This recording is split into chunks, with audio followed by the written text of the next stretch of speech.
ሰላም ለእናንተ ይሁን። የምሳሌ መርሃ ግብር ተከታታዮቻችን እንኳን በደህና መጣችሁ። ዛሬም እንደተለመደው የምሳሌ እንግዳን ወደ እናንተ ይዘንላችሁ መተናል። የዛሬው የምሳሌ እንግዳችን በቤተክርስቲያን ብዙ ተወዳጅነት ያላቸውን እኛን ወደ እግዚአብሔር ያቀረቡትን ዝማሬዎች ያደረሰልንን ደግሞም በመጋቢነት የሚያገለግለውን መጋቢ መስፍን ማሞን ነው ይዘንላችሁ የመጣ ነው። ከአገልግሎቱ ከህይወቱ እግዚአብሔር ያስተማረውን የሄደበትን መንገድ ያካፍለናል። 2 አልበሞች ለእግዚአብሔር ሕዝብ አድርሰዋል። ስለነሱ እናነሳለን። አብራችሁ እንድትቆዩ በአክብሮት ጋብዛችኋለሁኝ። ፓስተር ስለመጣ ጥሪና አክብረህ በዚህ ፕሮግራም ላይ እግዚአብሔር ያስተማረን ልታካፍለን ስለወደድክ በመጀመሪያ በጣም አድርጌ አመሰግናለሁ። እግዚአብሔር ይባርክ። ደስ ብሎኛል ስለተገናኘን። ያው የህይወትን መንገድ ስለሆነ የምናወራው ከልጅነት ጀምረን ነው የምናነሳውና ወደ ልጅነት እስኪ እንመለስ። አሰብ ነው የተወለድከውና አስተዳደግህ እንዴት ነበር? ልጅነት ምን ይመስል ነበር? እሷን ትንሽ ብናነሳ ደስ ይለኛል። መልካም። እንግዲህ እሱን ከማለቴ በፊት እኔ ደግሞ ህሊና ወደዚህ ወደ ምሳሌ ሾው ስለጋበዝሽኝ እግዚአብሔር ይባርክሽ ማለት ፈልጋለሁ። እንግዲህ የኔ ውልደት ከቤተሰቦቼ ውስጥ ከ7 ልጆች ነን ለእናትና ለአባታችን እና ከ7ቱ ነው እኔ ብቻ አሰብ የተወለድኩት። ምክንያቱም ደግሞ በስራ አባቴ ተቀይሮ እዛ ይሰራ ስለነበረ የሪፋይነሪ ነዳጅ ማጣሪያ ድርጅቱ ቴክኒካል ማኔጀር ሆኖ ለረጅም ዘመን ያገለግል ስለነበር በዛ ወቅት ነው እኔ የተወለድኩት እና ሌሎቹ ግን በአዲስ አበባ እና እህቴ ደግሞ በሌላ ሀገር ነው የተወለደችው እና በዛ ምክንያት ያው የኔ ልጅነት ጅማሬ አሰብ ሆኗል እና ለሚቀጥሉት ከተወለድኩ በኋላ ለ9 ዓመታት በዛው በአሰብ ኖር ያለውና የቀይ ባህርን ጫውን ቀምሼ ያደኩ ልጅ ነኝ እና ከስጋ ይልቅ አሳ የምወደው ለዚህ ነው። እና ግን ያው የማይረሱ በጣም ደስ የሚሉ ዘመናት ነው እኛ ያሳለፍነው። በተለይ እንደ ዛሬው አሰብ አይደለችም። የዛን ጊዜ ትንሽ ብትሆንም ግን ብዙ የውጭ ሀገር ሰዎች በስራ ምክንያት የሚጎበኟት ብዙ መርከበኞች የሚመጡባት ከተማ ስለሆነች የሆነ የራሷ የሆነ የተለየ ገጽታና መልክ ነበራት ከተማይቷና ከዛ የተነሳ የልጅነት ትውስታዎች በጣም ብዙ አሳልፈናል። ምክንያቱም 200-300 ሜትር ሄደን ባህር ዳር ነን ከቤታችን። ስለዚህ እዛው አሳ ተጠምዶ እዛው የሚበላበት በየፖርት ውስጥ ገብተን የተለያዩ የአገር መርከበኞች መጥተው ኑ ብሉ እያሉ መርከብ ላይ ያወጡ በቃ ያልተጠበቀ ራቶች እየበላን ባልተጠበቁ ስጦታዎች እየተቀበልን እንዲህ አይነት ደስ የሚል የልጅነት ጊዜ አሳልፈናል። ከተማ ውስጥ ብዙ ጊዜ ቱሪስቶች ይታያሉ፣ የውጭ ሀገር ሰዎች ይታያሉ። መጥተው ስንጫወት አብረው ይጫወታሉ። እንዲህ የተለያየ ገጽታ ያላት የሆነ የራሷ የሆነ ደስ የሚል መልክ ነበራት እኛ በምናድግበት ጊዜ እና በእንዲህ ያለ ሁኔታ ነው እንግዲህ እኛ እዛ ለ9 ዓመታት ያክል እዛ ተወልጄ ያደኩባት ከተማ ናት እና እንግዲህ እዛ እስከ 4ኛ ክፍል እዛ ተመራለሁ ማለት። ከዚህ ጋር አያይዘን እስኪ ስለ እናትህና ስለ አባትህ እናንሳ። በቤተክርስቲያን ውስጥም እግዚአብሔር ረድቷቸው ብዙ ያገለገሉ ወላጆች ናቸው ያሉ። አንተም ከልጅነት ጀምሮ ጌታን እንድታውቅም ይሆንከው በእነሱ የተነሳ ነውና ትንሽ ንገረኝ እስኪ ስለ አባትህ ስለ እናትህ ትንሽ እናንሳ። በተለይ እናትህ ደግሞ ደራሲም ሰዓሊም ነበሩ፣ ታለንት የሆኑ እናትም ነበሩ፣ አባትህም አገልጋይ ነበሩና እሱን እስኪ ትንሽ አጫውተን። እንግዲህ እሱ በ16 ዓመቱ ነው ወደ ጌታ የመጣው። 16 ዓመቱ ገና 2ኛ ደረጃ ትምህርት ቤት እየተማረ ነው ወደ ጌታ የመጣውና በቤተሰቡ እንግዲህ ክርስትና የተጀመረበት አይነት ሰው ማለት ነው። ከሱ በፊት እንደዛ አልነበረም። እሱ እንግዲህ የመጀመሪያው እንትን ነው ትውልድ ነው እና ያው ኢንጂነሪንግ ድረስ የተማረና በኢንጂነሪንግ ስራውን ይሰራ የነበረ ሰው ቢሆንም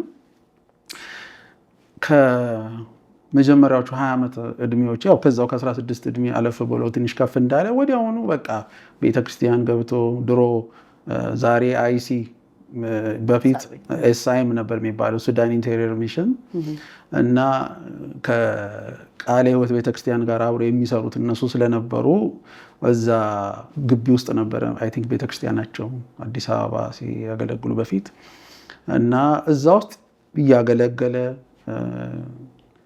ያደገ ሰው ነው። እሱ ብቻ አይደለም። ለምሳሌ እንድሪያስ ሐዋዝን ካወቃችሁ አቶ ሐዋዝ ማለት አጎቴ ነው። እሱም አብሮት እዛ እንዲያውም እሱ ቀዳሚ ነው ያገለገለ የነበረ ነው እና ልጅነቱን ጀምሮ ለእግዚአብሔር ራሱን የሰጠ በዘመኑ በሙሉ የሙሉ ጊዜ አገልጋይ ባይሆንም ከሙሉ ጊዜ አገልጋይ ሪሊ ያልተናነሰ ባይሆን አንዳንዴ እንዲያውም በሚበልጥ ሁኔታ ሊሆን ይችላል ያገለገለ እንደሆነ ነው እኛ ምስክር ሆነን እንግዲህ የምናየው እና እግዚአብሔር ረድቶት በጣም ብዙ አብያተ ክርስቲያናት ተክለዋል። ከቃለ ሕይወት ጋር አብሮ ብዙ የሰራ ሰው ነው። እኛም እንግዲህ እነሱ ፍሬ ውጤቶች ነን። እነሱ ናቸው እኛን ያሳደጉን። እናቴም እንደዚሁ ደግሞ ካልተሳሳትኩ በ8 ዓመቷና በ9 ዓመቷ አካባቢ ነው እሷም ወደ ጌታ የመጣችው። ማለት ይወስዷት ነበረ። ሚሽን ይባል ነበር ድሮ፣ ሚሽን ተብሎ ትወሰዳለች እና እሷም በዛው ሂደት ውስጥ አልፋ እሷም እንዲሁ በቃ አፏን የፈታችበት ነገር አይነት ነው። የጌታ ቤት ህይወቷን የሰጠችለት ነው እና እንግዲህ ሁለቱ በአንድ ላይ ደግሞ በኋላ ተጋብተው ያንኑ ነገራቸውን በቤተክርስቲያን ሲቀጥሉ የኖሩ ናቸው እና እኛ በቤታችን የምናውቀው ነገር በእነሱ ምንድን ነው? በጣም ጌታን የሚወዱ ናቸው። ለጌታ የተሰጡ ናቸው። ሁለቱም በጣም የሚያገለግሉ ናቸው በተሰጣቸው ነገር። በጣም እንደው የውጭው ውጭ ነው፣ ህዝብም ሌላም የሚያውቅ ሰው ሊናገር ይችላል። በቤት ግን በጣም መናገር እንደው ቢያስፈልግና ለብዙዎች መጽናናትና መበረታቻ ይሆናል ብዬ ማስበው ምንድን ነው፣ እኔ አሁን ለምሳሌ ከኢትዮጵያ ሳልወጣ እስከ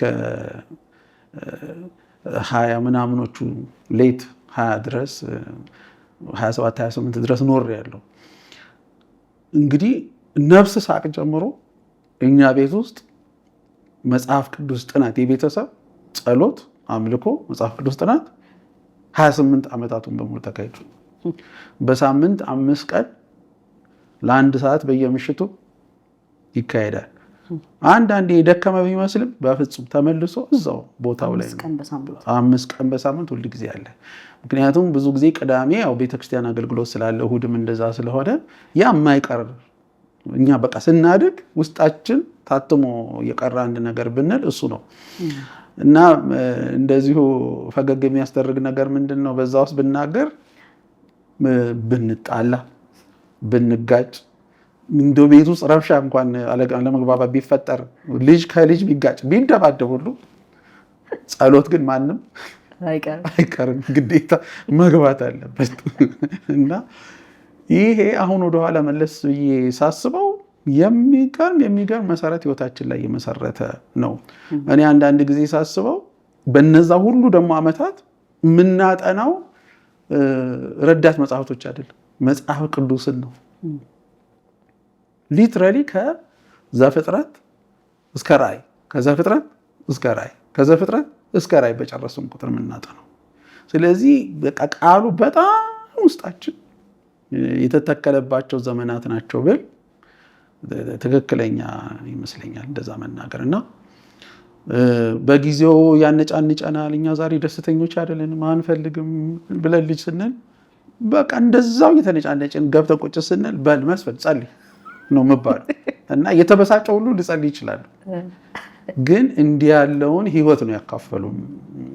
ማለትም ጸሎት፣ እግዚአብሔርን መፈለግ፣ የእግዚአብሔርን ቃል ጥናት፣ እንደነዚህ ያሉ ነገሮች ከስሜት በላይ እንደሆኑ፣ ከሁኔታዎች በላይ እንደሆኑ አንዳንድ ጊዜ እኛ ቤት ውስጥ በሚከሰቱ እንኳን የሀዘን ሁኔታዎች አይቋረጥም፣ በቃ ይቀጥላል። ማታ ሲመሽ እስቲ ልጆች ዲቮሽናችንን አድርገን ነው ምንተኛው ነው የሚለው እና አሁንም እስከዚህ ዘመን ድረስ አሁን አባቴ ቤት ማንም ሰው ቢሄድ ይሄንን ማታ ማታ ባይብል ስተዲ ሰዓቱን አክብሮ ያደርጋል።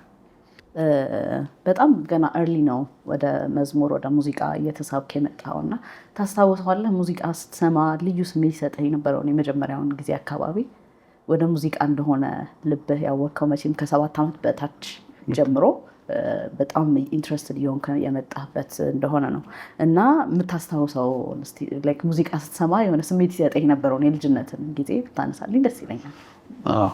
ይሄ አሁን ይሄ ለምሳሌ አንድ ትልቅ ለዚህ ትልቅ ኮንትሪቢዩሽን ማለትም እናታችን በዜማ በግጥም በዝማሬዎች አባታችን ደግሞ የመዝሙር የውጭ ሀገር የሀገር ውስጥ ድሮ በሸክላ ዘመን የነበሩትን ሁሉ በቃ ቤት የሚያመጣ ሁሌ ይሰበስባል እንድንሰማ ይከፍታል። እሱ ባይዘምርም በጣም መዝሙር ይወዳል። ባይዘምር ስል እንደዚህ እንደ ዘማሪ ባይዘምርም በጣም ይወዳል። አሁን እኛ ስንዘምር መስማት ይወዳል፣ መዝሙር ይወዳል እና እንደዚህ ማለት የሸክላ ዝማሬዎች እንደው ከማረሳቸውና ድሮ ኢንስፓየር ከሚያደርጉን ውስጥ እንዲያውም ለምሳሌ ድሮ በሸክላ ላይ ብዙ የአበሻ እንትን አልነበረም። በኋላ ነው ወደ ቴፕ ሲመጣ እንጂ ከዛ በፊት ወይ በሬዲዮ ነው ካልሆነ ግን ሸክላ ላይ ትዝ ከሚሉኝ አንዱ የአርያ ቤተሰብ የሉትራን ቤተክርስቲያን አርያ ፋሚሊ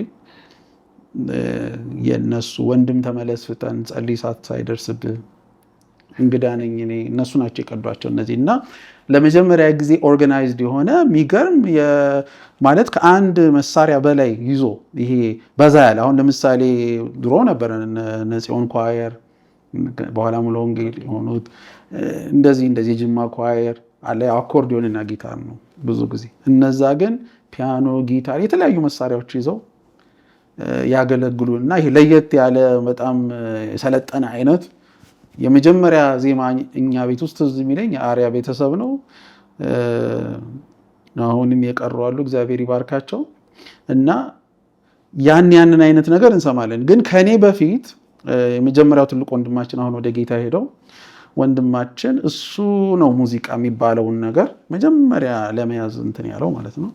እሱ ጊታር መጫወት ነገር ጀመረ። ከዛ አባታችን ደግሞ የሆነ የካቶሊክ ስኩል ውስጥ አንድ እዛው አጠገባችን የነበረ ሰው ውስጥ አንድ የካቶሊክ ቄስ ሙዚቃ ያስተምር ነበርና እሱ እንዲያስተምረንም ትንሽ እኔ ባልሆን ታላላቆቼ ተምረዋል። እኔ ግን ያው የምቀስመው ከነሱ ነው እና ኢያሱና ካሌብ ይባላሉ ትልልቆቹ እና ኢያሱ ጊታር ይጫወታል። በኋላ ካሌብ አኮርዲዮን ይጫወት ነበር፣ ጊታር ይሞክራል እና እነሱ ለእኔ አንድ የመጀመሪያ የቅርብ ኢንስፒሬሽኖቼ ራሱ ወንድሞቼ ናቸው።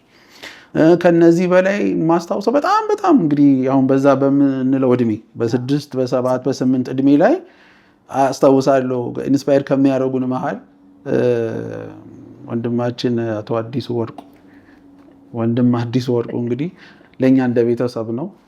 አባቴ አሁን ሸክላ ደግሞ ሳይሆን ሪል ቴፕ የሚባለው እንዲህ እየተሽከረከረ የሚቀዳ ነበር እና በሱ ይቀዳው ነበር እና ያንን እየሰማን እያየነውም በጣም እንትናልን በቃ በቃ ይሄ ምንደላው እሱ እንደሳሰኘው ልደት ሆኖ በረት ከሞትም ያድናል ምናምን ሲዘምር ማለት ነው እና እነዚህ በጣም የልጅነት አካባቢ እና ሌሎችም እንግዲህ የተወሰኑ ይኖራሉ እንደዚህ ያለን። ከዛ እኔ ግን ወደ 7 ዓመት ገደማ ላይ በቃ ጊታር አነሳሁ ማለት ነው። ማለት የወንድሜ ስለነበር ጊታር አንስቼ አስተምረኝ እንዳልለው በሰዓቱ እሱም ገና ለማስተማር ሳይሆን ለመጫወት ነው የሚሞክረው። አንዳንዴ እውቀትን ለማስተላለፍ ማወቅ ያስፈልጋል። ስለዚህ እሱ እንደዛ አይነት ደረጃ ላይ በኋላ ግን የጊታር ደብተር የምትባል ድሮ በአማርኛ የታተመች ነበረች። እሷ ደብተር ቤት ነበረች እና እሷን ደብተር እያነበብኩ ኮርድ በቃ ጊታር ላይ እንደምንም ብዬ እያያዝኩ የመጀመሪያ ትዝ የሚለኝ 3 ኮርድ ይዤ በቃ 3 ኮርዶች አወቅሁ። በ3 ኮርድ ነበረ የምዘምረው። ስንት ዓመት አካባቢ ማለት ነው? ገና በቃ 7 ልሞላው ይሁን 7 በዛ ጊዜ ጀመርኩ። ጊታሩ ከኔ ይበልጣል፣ በጣም ትልቅ ነው እና በቃ በዛው አመት ላይ በቃ ኢንካሬጅ ላይ ያደረጉኝ ፈለጉና ቤተክርስቲያን ያው ቤተሰብም አባታችን እሑድ ጠዋት ሰርቪስ አለ ማሰብ፣ ማታ ላይ ደግሞ አጭር ሰርቪስ አለች እና ማታው ሰርቪስ ላይ አንድ ቀን ዘምር ተባልኩ እና ያቺኑ ማቃትን 3 ኮርድ ይዤ ወጣው እና የአዲሱ ወርቁን መዝሙር ቅርታ አዲሱ ወርቁ ምለው ሙሉ ስሙን ለመጥራት ነው እንጂ ያው ወንድም አዲሱ ወርቁ እና በቃ እሱ ኢንስፓየርድ ሆንኩበት ስለነበረ በሰዓቱ የእምባዬ ዋጋ ያዘነ ሮሮ አንድ ቀን አይቀርም መመለሱ ቀን ቆጥሮ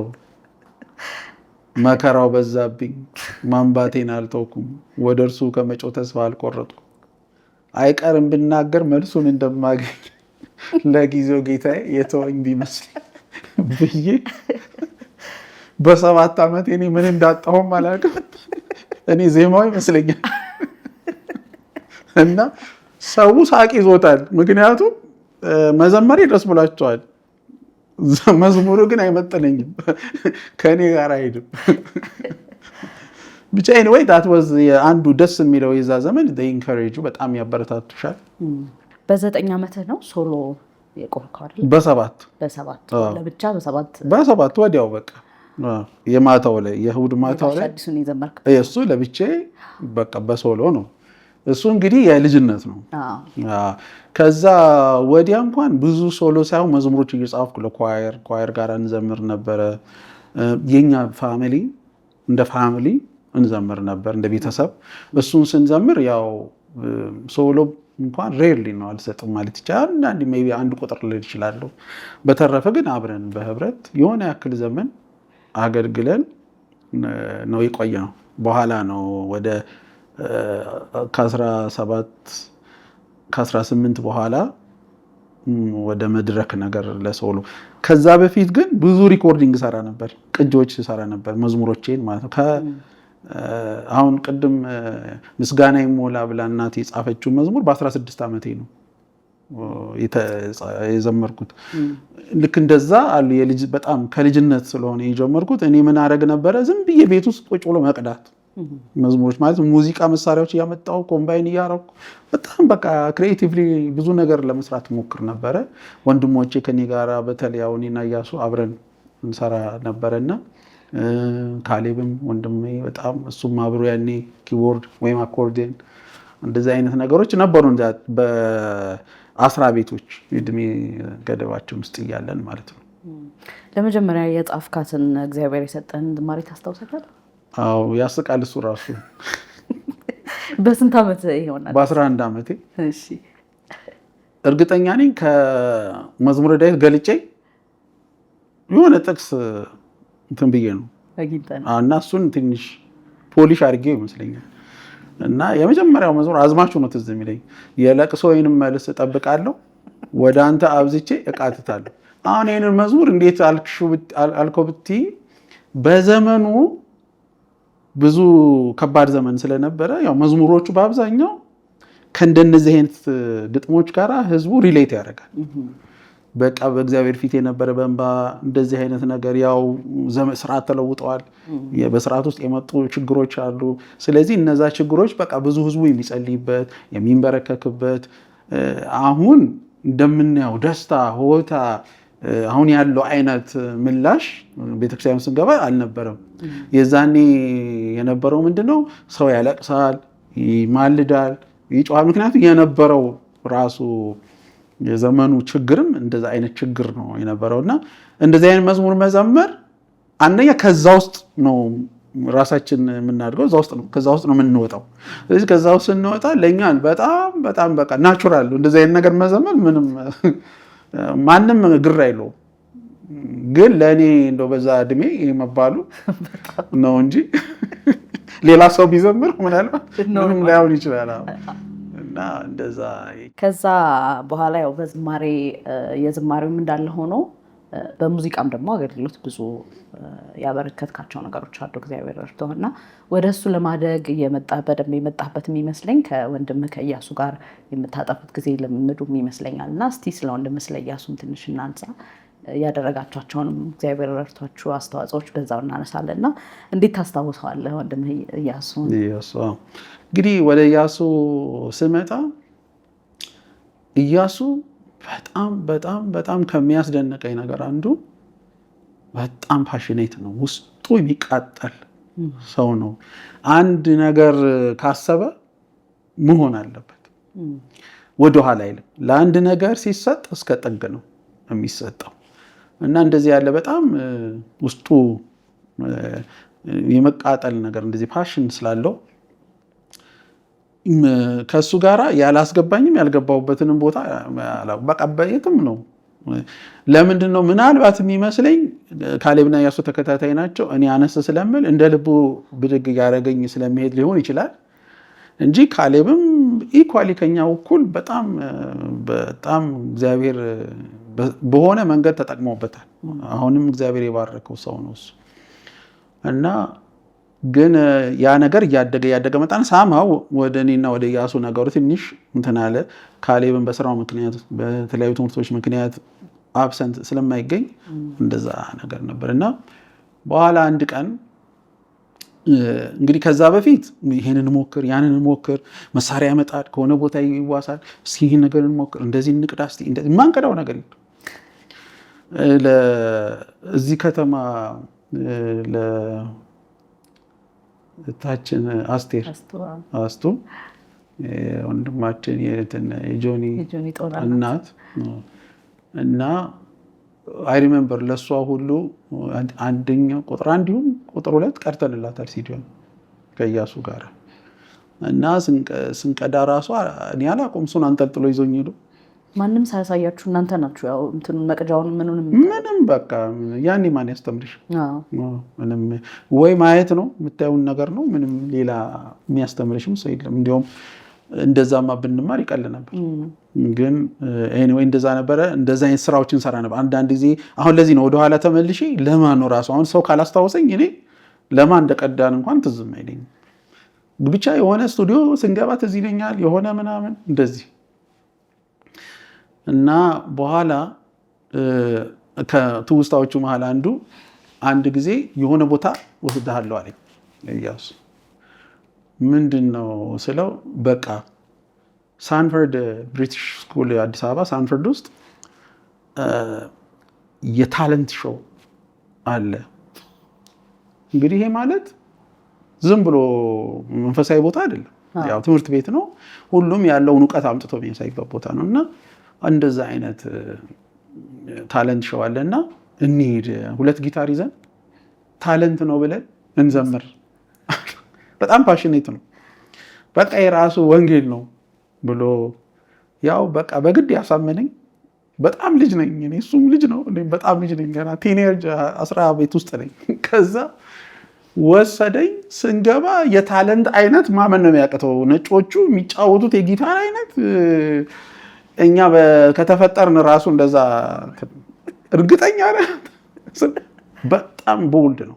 ምንም ችግር የለም ማለት ይኸው እዚህ ወጥተው የህፃን እንትን መዝሙር ይዘምራል እንዴ? ግድ የለም እኛም ያለንን አለ። ወጣን። ታለንት ሾው ኢያሱ እና መስፍን ብለው አወጡ። እንግሊዘኛ ነው። እኛ ወጥተን እኔ እንዳቀረቀርኩ ዘምረን እሱ ምንም አይደለም አድርገን ስንወጣት እዚህ ይለኛል። እንደዚህ አይነት ቦልድ ስቴፕ መውሰድ የሚችል ልጅ ነው እና በጣም ነው ሰው የሚወደው። በቃ ፓሽኔት ነው እና በኋላ እንግዲህ ይሄ እያለ የተለያዩ እንዳልኩሽ የትኛው እንደሰራን እኔ አላስታውስም አሁን። ብቻ እንደዛ ከሆነ በኋላ ፓስተር ዮናስ ሰይፉ፣ ዛሬ ፓስተር ያኔ ዮናስ ሰይፉ ሙሉ ወንጌል በኋላ አገለገለ። አሁን የራሱ የሚያገለግልባት ቤተክርስቲያን አለ። ኤኒዌይ እሱ ቤት እነሱ ቤት ዘማሪ ተስፋዬ ዛሬ ፓስተር ተስፋዬ ጋቢሶ አይ ቲንክ ያውቃቸዋል እና ለሱ ሁሉ ጊዜ ድሮ ጀምሮ ትዝ ይልሽ ከሆነ አኮርዲዮንና ጊታር ነው የተስፋዬ ሙዚቃዎች ማሪዎች። ተስፋዬ ማለት ይከብደኛል ለሚዲያው ፓስተር ተስፋዬ እና ሁል ጊዜ ማን ነው እንደሱ ስለሚቀዱለት አሁንም አምስተኛውን ሲቀዳ በሱ ተጀመረ ማለት ነው። እና ነጋሽ ደቤ እዛ ውስጥ ያሉን ሰለሞን ነው እንደ ጊታሪስቶቹ እንደዚህ በጣም ደስ የሚሉ ሰዎች ናቸው እነሱ ነበሩ። እና በኋላ አይ ቲንክ ዮናስ ሰይፉ ነው ይሄንን ነገር ፓስተር ዮናስ ሰይፉ የጀመረው በጣም ወደው ወንድሜ እና እሱ ምን አለ የሆኑ ልጆች አሉ እነሱ እንትን ቢሉልህ ይለዋል የሆነ ነገር ቢሞክሩልህ እና ዮናስ ሰይፉ ቤቱ አሉት መሳሪያ ያለው ምናምን ከዛ በኋላ ለኢያሱ ይነግረውና እስቲ አንድ ቀን ነው አይ ቲንክ ከሄድን በኋላ ዮናስ ደወለና በጣም ወዷቸዋል በቃ እንትን ብለዋል። እና ያን ጊዜ ግን ሞደርን ሚውዚክ አልተለመደም። ይሄ ድራምስ ምናምን ከበሮ እንደዚህ ብዙ አልተለመደም። ትንሽ ወጣ ያለ ነው እና እኛ ከዛ በፊት ግን አንድ ጊዜ ሞክረናል። በጣም ቲኔጅ ሆነን ከከዝኖቻችን ጋር ከአክስት ልጆች ጋር ሆነን 6 ሆነን የ1 ሰዓት ከ20 ወርሺፕ አካሄደን ነበረ። ይሄ ነን ስታፕ ወርሺፕ እንደሚባለው አይነት በዘመኑ ያልነበረ ማለት እሱን ስናደርግ ያው መልካምም ያልሆነ ምላሽ አግኝተናል። ለምን ያው ስላልተለመደ ነው እና ለመጀመሪያ ጊዜ ትንሽ የከበሮ ድምጽ የሚመስል ስላስገባን ከዛ በኋላ ከሱ በኋላ ማስታወሰው ነጌታ አውቃል ናቸው በኋላ በኪቦርድ እንደመቅዳት ነገር መሰለኝ ካልተሳሳት ከ1 ዓመት በፊት እንደዚህ የተስፋዬ ሳይወጣ ይመስለኛል ልሳሳት እችላለሁ። ግን በኋላ የተስፋዬ ሲመጣ ግን እኛ ምን አሰብን ይሄ ጥሩ እድል ነው እግዚአብሔር ቢሰጠን ጥሩ እድል ነው። ለምን ሞደርን ሙዚቃ አሁን ያለውን የዘመኑን ሙዚቃ ኢንትሮዲዩስ የማድረጊያ እድል ልናገኝ እንችላለን ብለን አሰብን። ተስፋዬ ደግሞ ፓስተር ተስፋዬ ደግሞ ወደደው በጣም ደስ አለው። ያው እሱም ትንሽ ትግል ነበረበት ነገሩን ምክንያቱም በቤተክርስቲያን ስላልተለመደ እና ደስ ይል ነበር። በሴንሰር ነው ቁጭ ብለን ይሄንን እናደርግ ሴንሰሮች ይቀመጣሉ ይችኛውን አወጡ ይችኛውን አስገቡ ይተባለ እንግዲህ ያደረግነው ኤኒዌይ ያ ኦፖርቹኒቲ ብዙ በጎ ተጽዕኖ ያለው ይመስለኛል ለቤተክርስቲያን።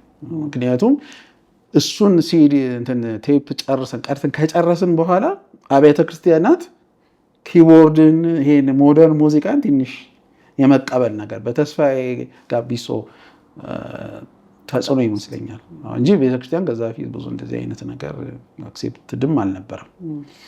እና በዚህ ውስጥ እንግዲህ አሁን እንደዚህ ዘመን አለም ያኔ በራሳችን መሳሪያ በራሳችን ቤት ወይም ደግሞ ዮናስ ሰይፉ ቤት ወይኛ ቤትም በራሳችን ነገር ነው ምንም ምልሽ የሚካፈልሽ ነገር የለም ሳይሆን የሚያስበውም የለም ማለት ለኛ እንደውም ክብር ነው። በቃ እኛ በዛ ዘመን የምንሰራቸው ስራዎች ላይ ምንም አይነት የገንዘብ ስሌት አልነበረም። በአጠቃላይ በቃ አገልግሎት ነው አለን ነገሩ ባለን ነገር ቤተክርስቲያንን እናገልግል ነው ቅዱሳንን እናገልግል ነው በቃ እንደዛ። እና አይ ቲንክ 3 ዓመት ወይ 4 ዓመት ሳይፈጅ አይቀር የናዝሬቱ ኢየሱስ አልበም በጣም ረጅም ፈጅቷል። ብዙ ነገር ውጣ ውረድ ስለነበረው ግን አይ ቲንክ በጣም ብዙ በረከት ሆኖ ደግሞ የቀጠለ ነው ስቲል አስባለሁ። ብዙዎች ያነሱታል። እግዚአብሔር የተመሰገነ ይሁን። በጣም ትልቅ እድል ነው። ከዛ ሁለተኛም አልበም ነገር ትንሽ እንደዛው ሰራን በጊዜው። ያ እንግዲህ ልክ ከዚህ በኋላ ነው ከዚህ ከሁለተኛው አልበም በኋላ ከጨረስን በኋላ እንግዲህ እንጃ ሜቢ 2 ዓመት በኋላ ነው ኢያሱ ወደ ጌታ የሄደው። ግን በቃ ያንን ፓሽኑን ጥሎልን ነው ማለት ያለፈው ብዬ አስባለሁና ያለኝ በቃ ይሄ ፖዚቲቭ ሳይዱን ሳስበው it was really ትልቅ በረከት ነው ብዬ አስባለሁ። በጣም ያንግ ሆኖ ነው በ28 ዓመቱ ገደማ ሄደው ግን አሻራ ጥሎ ነው የሄደው ብዬ ደግሞ አምናለሁ። ያው ብዙዎች ረድቷል፣ ብዙዎችም ሙዚቃ አስተምሯል። እሱ በተለይ በኋላ ነው እኔ ያስተማርኩት። እሱ ግን በጊዜው ብዙ ይላሉ እንግዲህ ሰዎች ያነሳሉ፣ የተለያዩ ሰዎች እሱ ነው ኢንስፓየር ያደረገን የሚሉ ብዙ ናቸው። እና ደግሞ በዚህ መሀል ሁል ጊዜ ዘፈን ዓለም ይጠራ ነበር። ለምን ከኛ ጋር አትሰራም ይሉታል። እሱ ግን ያው ለእንደዚህ አይነት ነገር ፈቃደኛም አልነበረም። እና እንዲህ ያለ በጣም የሚገርም ትውስታ አለን። ደስ ይላል በጣም።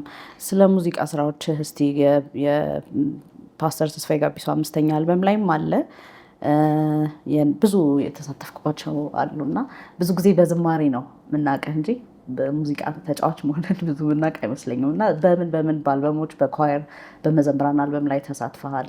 እነ ታደሰ እሸቴ እስኪ ንገረኝ የምታስታውሰውን። እንግዲህ አሁን አንድ ሰውዬው ብሏል በአቅ ደብቅሽ ነበሩ ብሏል። እና ታስታውሰው ብዙ እውነት ለመናገር አሁን እንግዲህ እኔ ያው ከኢትዮጵያ ከወጣው 31 ዓመት አለፈኝ። እንግዲህ ከዛ በፊት ያሉ ናቸው ብዙ ሙዚቃ ላይ የተሳተፉ። ምን እንኳን እኔ በዘመኔ በሙሉ ሙዚቃ መጫወት ባላቆምም እስካሁን ድረስ አሁን ብዙ መድረኮች ላይ ስቆም እግዚአብሔር ብዙ ሙዚቀኞችን ስላስነሳ ደግሞ እኔ በሚነሱ እግዚአብሔር በሚያስነሳቸው ሰዎች በጣም ደስ ስለሚለኝ ብዙ ጊዜ እነሱ እያሉ ለምን አይጫወቱትም የሚል ነው። የግድ እኔ የሚል እንትን የለኝም፣ ግን ያው ትንሽ ይችላሉ። እና ግን ያው በፊት እኔ ትዝ ከሚሉኝ አሁን አንዳንዶቹ አሁን ኢትዮጵያ ስመላለስ ነው አንዳንዶቹ ራሱ እየነገሩኝም እንጂ እኔ ትዝም አይለኝም ሆነስትሊ ረጅም ጊዜ ስለሆነ። አንድ ደግሞ ሰሞን እኛው ብቻ ስለነበርን ለሆነ ያክል ጊዜ ጥቂት ዓመታት በዛ ዓመታት ውስጥ የሰራ ነው ለማን እንኳን እንደሆነ ትዝ አይለኝም በዛ ስለሚል ያው እኛ ወይ እኛ ነን ወይ እነ ጌታ ያውቃል ናቸው የተወሰኑ ሰዎች ናቸው የሚሰሩት የነበረው። እና እንግዲህ በዛ ጊዜ ያው ታደሰ እሸቴን ቁጥር 2 ካልተሳሳትኩ ጌታ ያውቃል በሌላ እንትን አንድ ቀን ሲናገር ሊያርመው ይችላል፣ ግን ብቻ ቁጥር 2 ይሁን እንደዚህ እኔና እሱ አንድ ኢያሱ የሚባል ወንድም ራኤል መካኒስቴ ነው እንደዚህ ሆነን የሰራናቸው። ትንሽ በጊዜው እንግዲህ ከጊዜ ወደ ጊዜ ስንሰራ ሙዚቃው እየተሻሻለ ነበር የሚመጣው። እንደዛ ሰርተናል። የጌጃ ቃለ ሕይወት ሀመዘምራን አልበም አይ ቲንክ እሱም 2ኛው ቁጥር ይመስለኛል ተሳትፍ ያለው 2ኛው ቁጥር እንደዚህ ተሳትፍ ያለው። የመካኒሳ መካኒሶስ ኳየር እነ ጋሲም ገብረየስ የነበሩበት ኳየር በብዙ ፈን ነው የቀዳ ነው አስታውሳለሁ። እና እሱም ነበር። አሁን ሪሰንትሊ ሄጄ አንተ መዝሙሩ ሲዘምሩ ታውቀዋለህ ወይ አሉኝ። የአማኑኤል ባፕቲስት የቀድሞቹ የመጀመሪያዎቹ መዘምራን የሚባሉት ኳየር ይሁን የቀድሞቹ የሚባሉ እና ሲነግሩኝ ባለፈው አንተ እኮ እዚህ ውስጥ እኮ ጊታር ተጫውተሃል አሉኝ።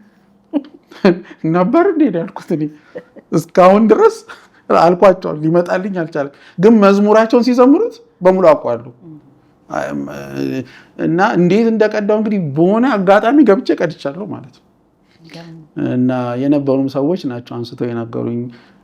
እንደዚሁ ደግሞ አሁን በእውነት ስማቸውን ማላስታውሳቸው ሶሎ ዘማሪዎች ያኔ እንግዲህ እንደምታውቂው ስቱዲዮ የሚባል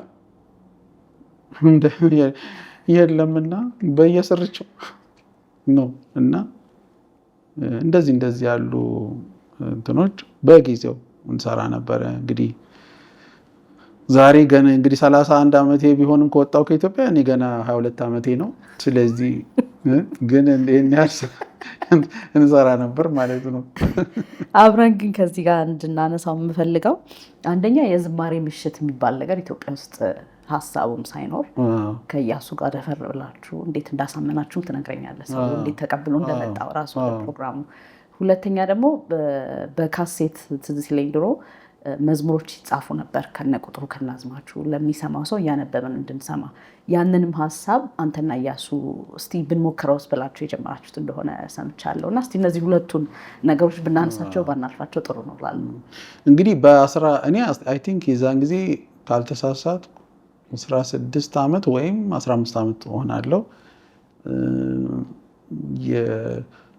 ምናልባት ቀደም ያሉ ሰዎች የሚያውቁት አቶ ብርሃኑ ደረሰ ማለት የአክስቴ ባል እና አክስቴ እሱ ብዙ አብያተ ክርስቲያናት ውስጥ በመሪነቱ ሊያገለገለ ሰውን አሁን አሜሪካን ሀገር ያለ ነው። የእነሱ ልጆች ያኔ ልጅ ሆነን አይ ቲንክ 6 7 9 እንሆናለን። እንደዛ አልተለመደም ድሮ። ወይ በጣም የሰለጠነ አካባቢ እንደ መካኒሱስ ነው አንዱ በጣም የሰለጠነ የሚባለው፣ ወይም ደግሞ አይሲ ነው የኤስአይም ሱዳን ኢንቴሪየር ሚሽን በነበረ ጊዜ ወይ ኦርጋን በደንብ ፒያኖ በደንብ አድርጎ በኖታ እና ይሄ መካኒሱስ ወይ ሉተር እንደዚህ ካልሆነ ሌላ የምታውቂው ኢቫንጀሊካል ወንጌላውያን ቤተክርስቲያናት ውስጥ አኮርዲዮን እና ጊታር ነው።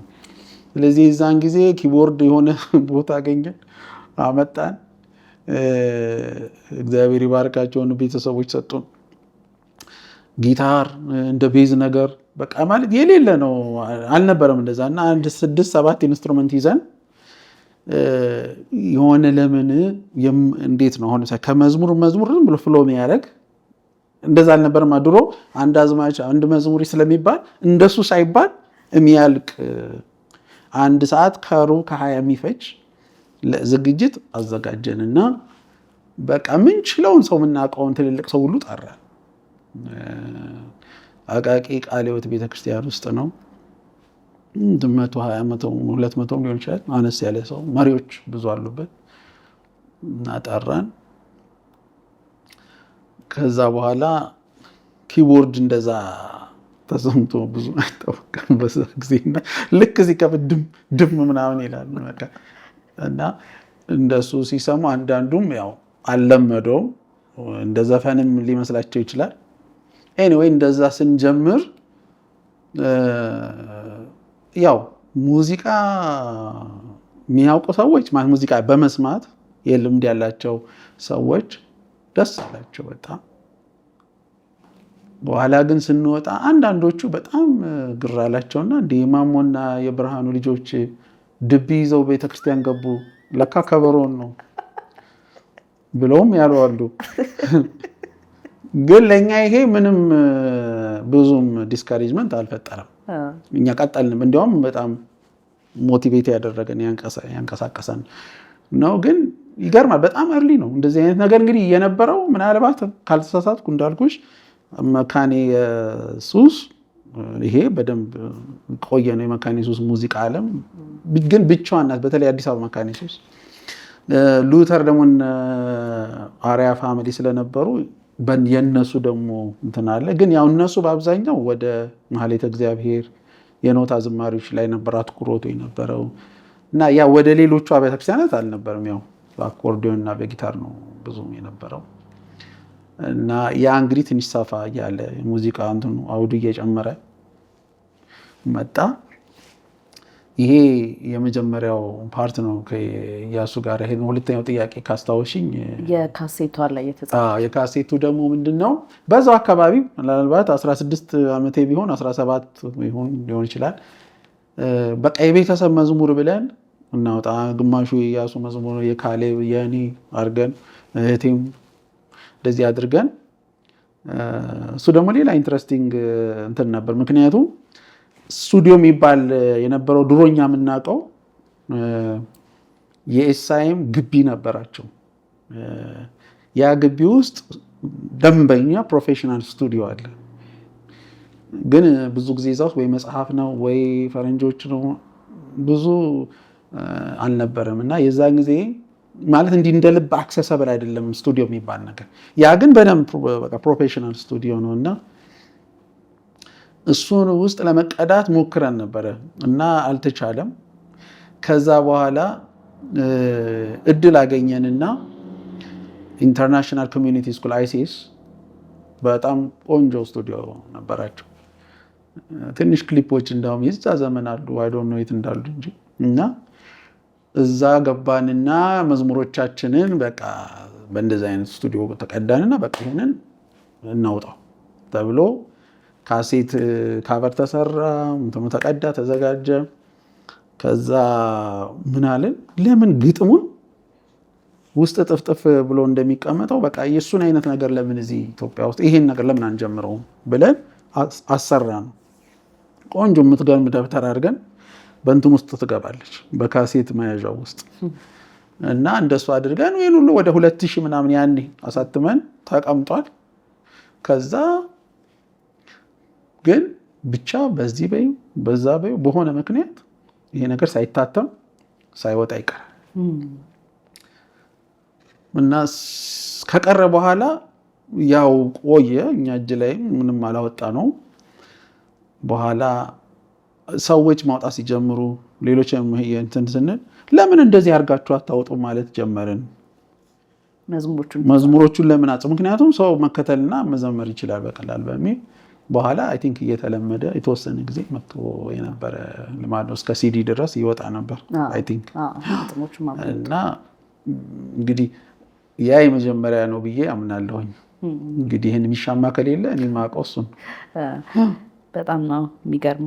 አሁን ያን ጊዜ እንግዲህ የነበረውን የዝማሬ የአምልኮ ስርዓት እንደነበርክበትም ስታገለግልም እንዳለፍክበትም ያው አንደኛ ነገር ዝማሬዎችን እንዴት ነው የምትቀበለው፣ እንዴት ነው የምትጽፈው የሚለውን ልትነግረኝ እፈልጋለሁ። ከዛ ወደ አልበምህ እንምጣና አልበም ለመስራት እንዴት ዲሳይድ አደረጋችሁ? እንዴት ነበር ያን የነበረው ሂደት? ቁጥር 1ንም ቁጥር 2ንም አንስተን ብናወራ ደስ ይለኛል።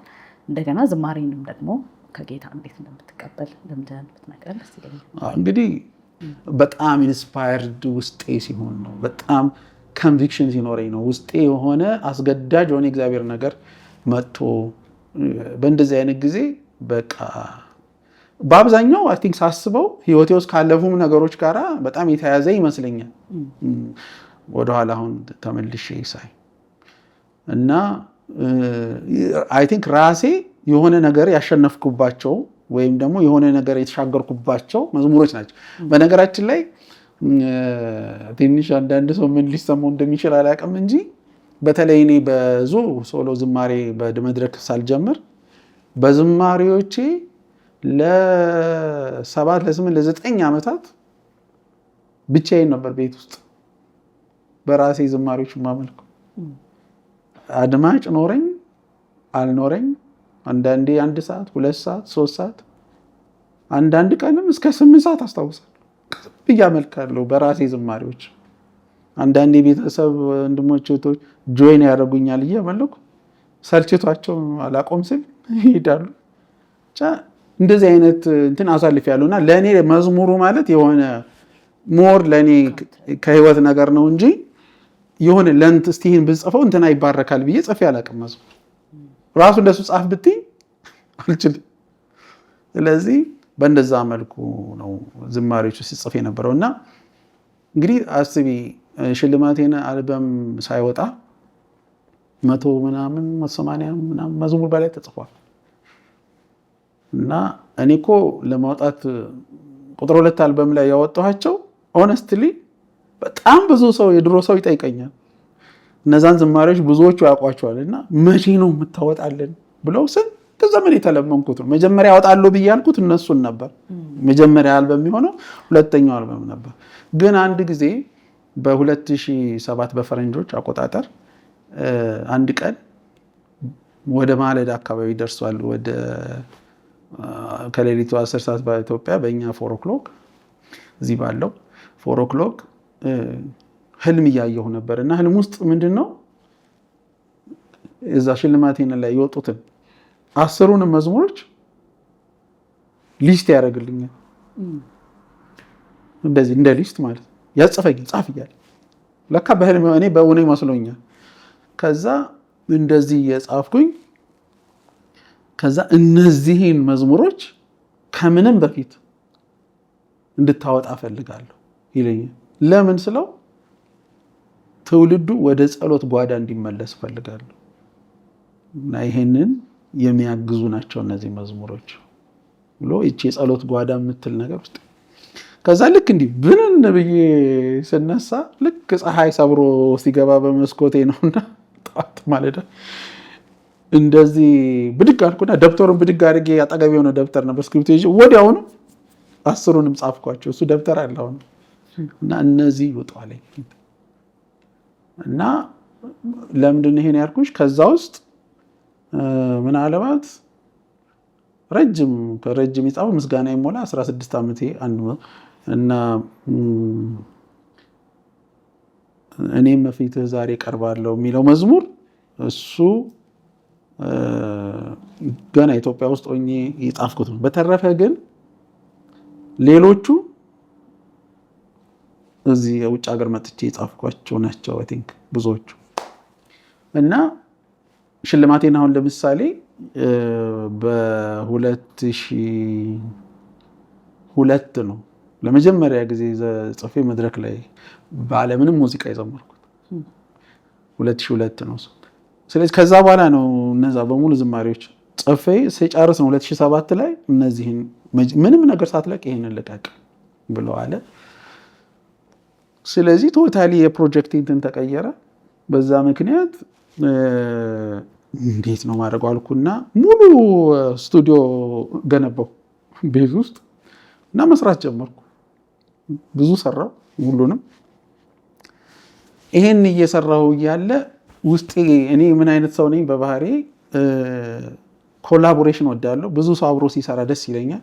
እኔ ብቻዬን ደስ አይለኝም። በቃ ከልጅነቴ እንደዚህ ሙሉ ሙዚቃ ኦርኬስትራ ባንድ ምናምን ሲገባ ደስ ይለኛል። እንደዛ ጭንቅላቴ ኖረው የሚያስበውና እኔ ብቻዬን ቀድቼማ ምንም አላደርገው። እንዲያውም ይሄንን ሳምፕል አደረገውና ሁኤቨር ለሚሰራው በቃ ይሄንን ሳምፕል ሰጠዋለሁ ብዬ እንደዛ ቀዳሁና እያልኩ ዘማሪ ሳሚ ተስፋ ሚካኤል ደወለና አንድ ቀን ኧረ ፓስተር መዝሙሮች እንደዚህ ብሎ ይላል ካገኘኝ በኋላ ምን አለኝ፣ አንተ ማን እንደሚሰራልህ ነው ያውቃለሁ። እና ማን ነው ስለው ዳዊት የሚባል ልጅ አለ እንደዚህ አለኝ። እና በቃ ራስህን በለው አለኝ። እና እሱ በቃ ለእሱ ነው የሚሰራው እንደዚህ አለኝ። በፍጹም እኔ አነጋግረዋለሁ አነጋገረው። ከዛ በኋላ እኔ 2007 ሄጄ ኢትዮጵያ ለመጀመሪያ ጊዜ 2007 ነው የተመለስኩት በፈረንጆች። ስመለስ ስለ ዴቭ እሰማለሁ። ዴቭን ግን አላገኘሁትም። በሙሉ ዜማ ነበር ያኔ ዜማዎች በሙሉ ጋራ ወሩን አብረን የከረምነው እሱ የለም እዛ ውስጥ። 18 ዓመቱ መሰለኝ ሲያከብር ያኔ ሳላገኘው በኋላ በ2009 2009 ላይ በፈረንጆች አቆጣጠር ነው በስልክ አወራሁት። እሱም በጣም በደስታ ላይ ዴቭም በኋላ ማለት ዳዊት ጌታቸው ነው ለሚዲያ ዳዊት ጌታቸው እና የኪንግደም ሳውንድ እና እሱ ባለ ፕሮጀክቱ ላኩለት፣ ሰማቸው፣ በጣም ደስ ይላል አለ። መስራት ጀመረ። እኔ 2010 ሄድኩኝ። በዛ ምክንያት 2010 ጊዜ በቃ የቀን ለመቅዳት እየጀመርን ወሩን በሙሉ ግማሹን ስንጸልይ ግማሹን በቃ ሌላ ነገር ውስጥ ስንገባ እያለ እንደምንም ብቻ የሆነ ጥግ አድርሰ ነው እሱ ጨረሰው። የሚገርመው ነገር በሳምፕል ድምፅ ነው የወጣው እንጂ ፋይናል አልተቀዳውም። መዝሙሩን በቃ በሳምፕል ድምፅ እንደሰጠሁት በዛው ነው የወጣው እንጂ ሙዚቃው አልቆ ዘማሪ መላው ላይ በደንብ ዘምሮ እንትን እንደሚለው አይደለም። ኤኒዌይ ያው ከጊዜውም ከርቀቱም አንፃር ነውና ኤኒዌይ በዛ ምክንያት ነው ይሄ ሲዲ የወጣው። አይ ቲንክ እስከሚገባኝ ድረስ እንግዲህ አድማጭ የሚለውን ቢል ትውልድ የሚለውን ቢል የሆነ ያክል ግን ያለውን ነገር እግዚአብሔር የተጠቀመበት ይመስለኛል በዚህ በጸሎት። ምክንያቱም ብዙዎቹ ሰዎች የሚሉት ምንድን ነው እሱን ሰምተን አለመጸለይ አንችልም የሚል ነው እንግዲህ የምሰማው የሚነግሩኝ። እና አንደኛ እኔ ነኝ ይላል በረከት ተስፋዬም ብዙ ጊዜ ይለኝ አንደኛው እኔ ነኝ በዚህ ሲዲ ያለ ጌታ ይባርከው እንደዛ ይላል። እንደዚህ ሌሎችም ብዙ የሚሉ አሉ። እና ያው ዳዊቱ ጌታቸው ሌላኝ ነበረ። በተለይ አንዳንዱን መዝሙር መጨረስ ያቅተኛል ወደ ጸሎት እገባለሁ ይላል። እና ሪሊ ዳወዝ ደግሞ የእግዚአብሔር ሀሳብም እሱ ነበር። አይ ቲንክ እሱ ስራውን የሰራ ይመስለኛል፣ ገናም የሚሰራ ይመስለኛል። እንግዲህ በአዲስ አበባ ዩኒቨርሲቲ ነው የተማርከው እና እሱ መነሳት አለበት ብዬ ስለማስብ ነው። በጣም ጎበዝ ተማሪ ነበርክ። በመንግስት በሀገር ደረጃ እንኳን ጥቂት በጣም ምናልባት 5-6 የሚሆኑ ሰዎች በተሸለሙበት ዲፓርትመንት ነው የተማርኩና እሱን እስኪ ትንሽ እናንሳና ከዛ ያን ሁሉ ለቀህ ነው ወደዚህ ሀገር የመጣኸውና ያ ትራንዚሽን እንዴት ነበር የሚለውን አንስተን ከዛ ወደ እነዛ ዝማሬዎች ደግሞ እንመለሳለን። በጣም የኔ ህይወት አስቂኝ ሳይድም አለው። በትምህርት ቤት ዓለም ከ1 እስከ 4 ከአንደኛ እስከ 3ኛ ከ5 እስከ 10 ከመጨረሻ 2ኛ ልትወጣው። አዎ ምንድነው ከአንደኛ እስከ 12ኛ ሲጨርስ 4 ትምህርት ቤት ስለተማርኩ አሁን ነው የሚገባኝ ወደ ኋላ ሳስብ ምንድነው ልጅ ነገር ሲቀያየርበት አዳፕት ማድረግ ያቅቷል። ሞስት ፕሮባብሊ ምክንያቱም 5ኛ እስከ 8 ተማርኩኝ አንድ ትምህርት ቤት ከዛ ከ9 ደግሞ እስከ 10 ከዛ ከ11 እስከ 12 ደግሞ እንዲህ ተቀያይሯል 4 ጊዜ። ይሄ 4 ጊዜ ስንል ከ4 ጊዜው ውስጥ አንድ የመጀመሪያውን አሰብ፣ ሁለተኛውን ያው አዲስ አበባ፣ ሶስተኛውን ናዝሬት ባይብል አካዳሚ፣ ከዛ እሱ ደርግ ሲዘጋው ባይብል አካዳሚ የሚባለውን የመሰረተ ክርስቶስ፣ ከዛ ወጥቼ ደግሞ ተመልሼ አዲስ አበባ ነው ሃይ ስኩል የጨረስኩት እና ስለዚህ በተለይ ከ5 እስከ 10 ያለማወቅ የመማር ፍላጎቴን ያጣሁት ማለት ስለ ሰነፍ ስለሆንኩ ሳይሆን በቃ ኢንትረስቴን አጣሁ። በጣም ተለዋወጠብኝ። ጓደኛ ይለዋወጣል። አሁን ነው የሚገባኝ ወደኋላ ሳስብና ስለዚህ የመማር ፍላጎት የለኝም። በጣም የሚያስቅ ነገር ብናገር ከ5 በተለይ እስከ 8 ባለው ስማር ያው ድሮ ኢትዮጵያ ውስጥ መገረፍ ስላለ እና እኔ አሳይመንት ከምሰራ ማለት ነው ለመገረፍ ራሴን አዘጋጅቼ ነው የምሄደው። ማለትም 2-3 ሱሪ ደርቤ ከተቻለ ስፖንጅ ጨምሬ ማለት አሁን ስታስቢው ለመስራት ያሻልም። እኔ ግን ለግርፉ ነው ራሴ የማዘጋጀው። አይ ቲንክ በቃ ቶታሊ ሞቲቬሽን የሚባል ነገር ተነሳሽነት ከውስጥ ጠፍቷል። አይ ቲንክ ለውጡ ይመስለኛል። ምክንያቱም የአእምሮ መጀመሪያ ላይ ነበረ፣ የአእምሮ በኋላ መጥቷል። በመሀል ግን እንደዚህ አይነት ነገር አለ እና የመማር ፍላጎት አይ ቲንክ የማጣት ኤኒዌይ እንደዛ ነበረ። ከራሱ ግን ይገርማል። ሁሉም የራሱ ጥቅም ነበረው እንደዛ ሳልፍበት። በኋላ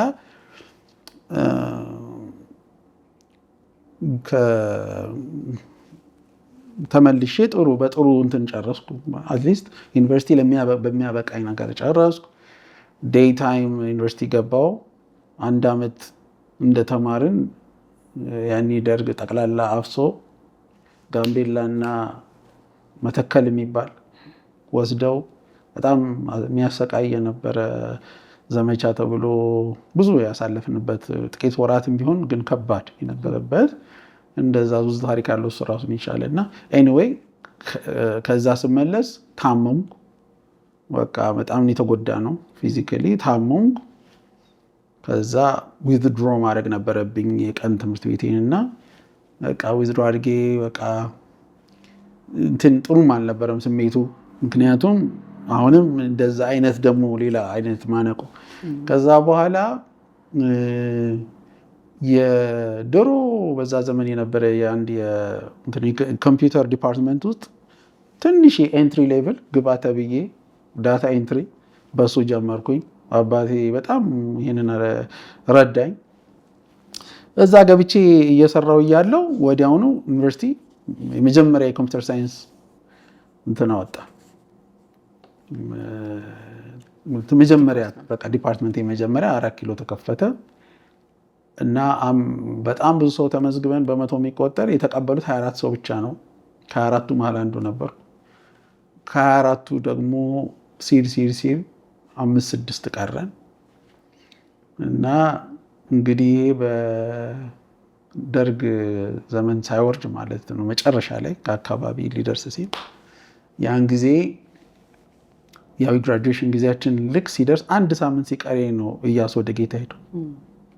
1 ሳምንት ሲቀረኝ እያሱ ወደ ጌታ ሄደና ወረቀቴን ሰጥቻለሁ፣ መመረቂያን ኤቭሪቲንግ ጨርሻለሁ። ግን የግራጁዌሽን ዕለት ያው እኔ ከባድ ሀዘን ላይ ነኝ እዚህ ያለሁት ስለዚህ አልሄድኩም። ሳልሄድ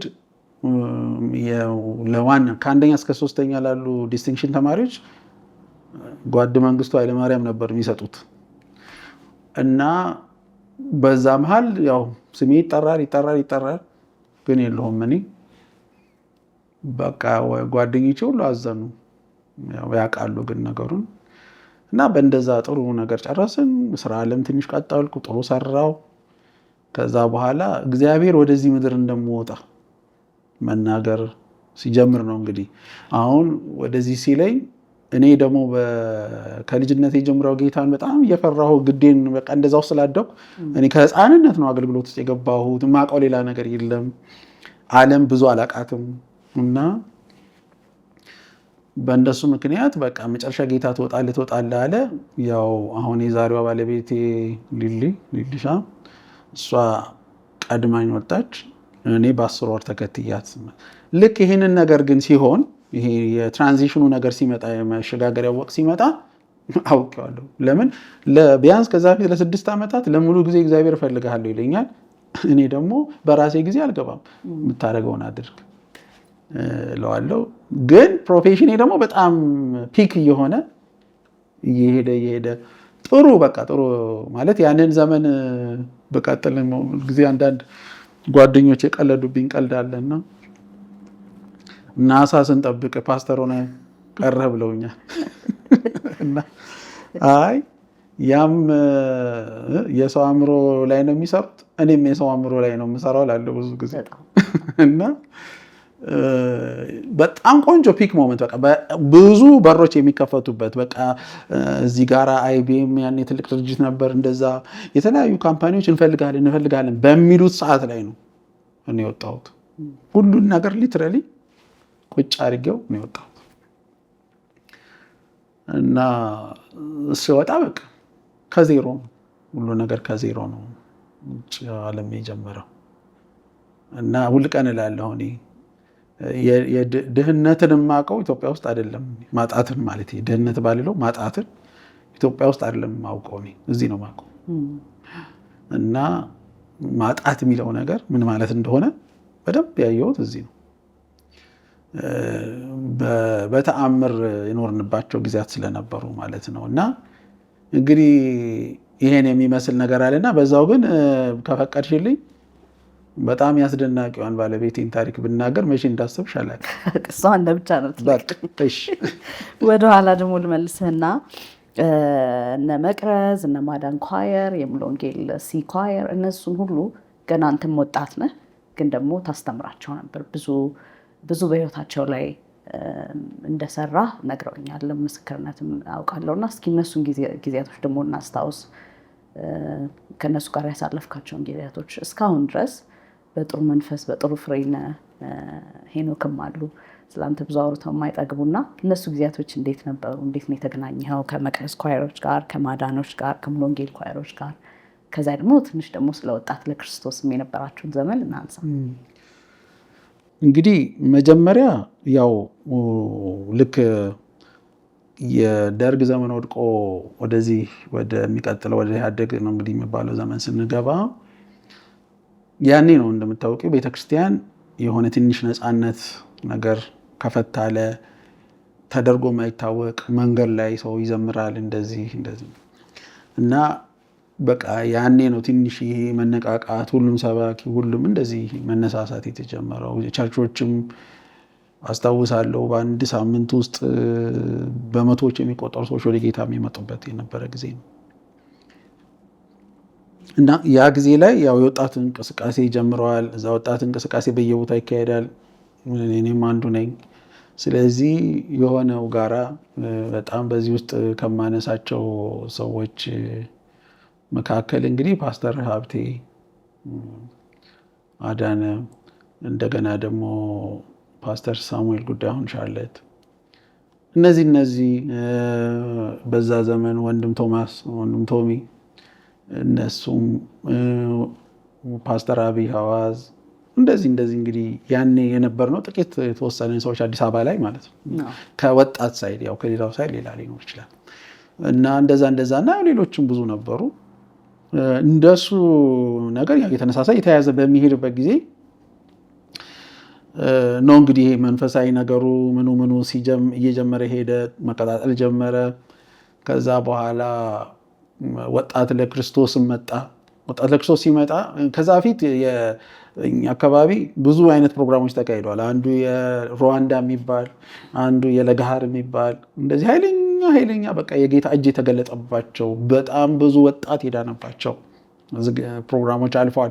እኔ በዋናነት ባልሆንም አብሬያቸው የነበርኩባቸው፣ አንዳንዶቹም ደግሞ እነ ፓስተር ሀብቴ እንደዚህ እነ ወንጌላዊ ሽበሺ አሁን ወደ ጌታ ሄደዋል። እነዛ ሁሉ የነበሩበት ደስ የሚሉ እንቅስቃሴዎች ተካሂደዋል አዲስ አበባ ውስጥ። ያው ያ ዘመን የማይረሳ ዘመን ነው፣ በብዙ ሰው አእምሮ ውስጥ የተቀረጸ ነው እና በእንደዛ ዘመን በኋላ ያ ዘመን አለ አይደለም የመጀመሪያው ንቅናቄ እንትን እንዳለ ወጣት ለክርስቶስ ሽብሸባ ኳየር የሚባል ነበራቸው እንጂ ወጣት ለክርስቶስ በመሰረቱ ማድረግ ያለበት የወጣት አውትሪች በየቦታው መስራት አለበት። እነሱ ግን አቅሙ ስላልነበረ በዛ ሰዓት አይ ቲንክ ኳየሩንና የተወሰነ ነገር ያደርጉ ነበረ እና ያንን እያደረጉ እያሉ አንድ ቀን ተጠየቁና ለምን አክሽን ግሩፑን አትጀምሩትም? እኔና ፓስተር ሳሙኤል ጉዳይ ሆነን እንግዲህ ከነዚህ ከለገሃሩ ከሩዋንዳው ፕሮግራም በኋላ እሱን አክሽን ግሩፕ አንዲት ፒያሳ አንዲት ቤት ውስጥ አይ ቲንክ መቅረዞች ብዙ ጊዜ ፕሮግራም ያደርጉባት ነበር። በኋላ ፒያሳ የሆነ ደረጃ ወጥተሽ እና እዛች ቤት ውስጥ ጀመርን 9 ሰው ይዘን ወይም 7 ብቻ ሲል ያ እስከ 400 አደገ ወደ ጌታ የመጡበት ማለት ነው። በ8 ወር ውስጥ እስከ 300 ምናምን በላይ 400 ሰው ያክል ወደ ጌታ መጣ እና ያ እንቅስቃሴ ብዙ ልጆች በዛ ውስጥ አስነስቷል። ብዙ ዛሬ የምናያቸው ብዙ የምናውቃቸው ሰዎች ያን ቦታ ረግጠዋል።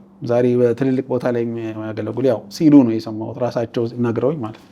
እኔም ባላስታውሳቸው በሰዓቱ ግን ያ ቤት ያው በቃ የሚደንቅ ስራ የተሰራበት ዘመን ነው። እግዚአብሔር በጣም ብዙዎችን ማለት ተአምራት የዕለት ቀለብ የነበረበት፣ ወንጌል በጣም የሚሰበክበት፣ ድህነት ብዙ የሚካሄድበት እና በጣም የሚገርም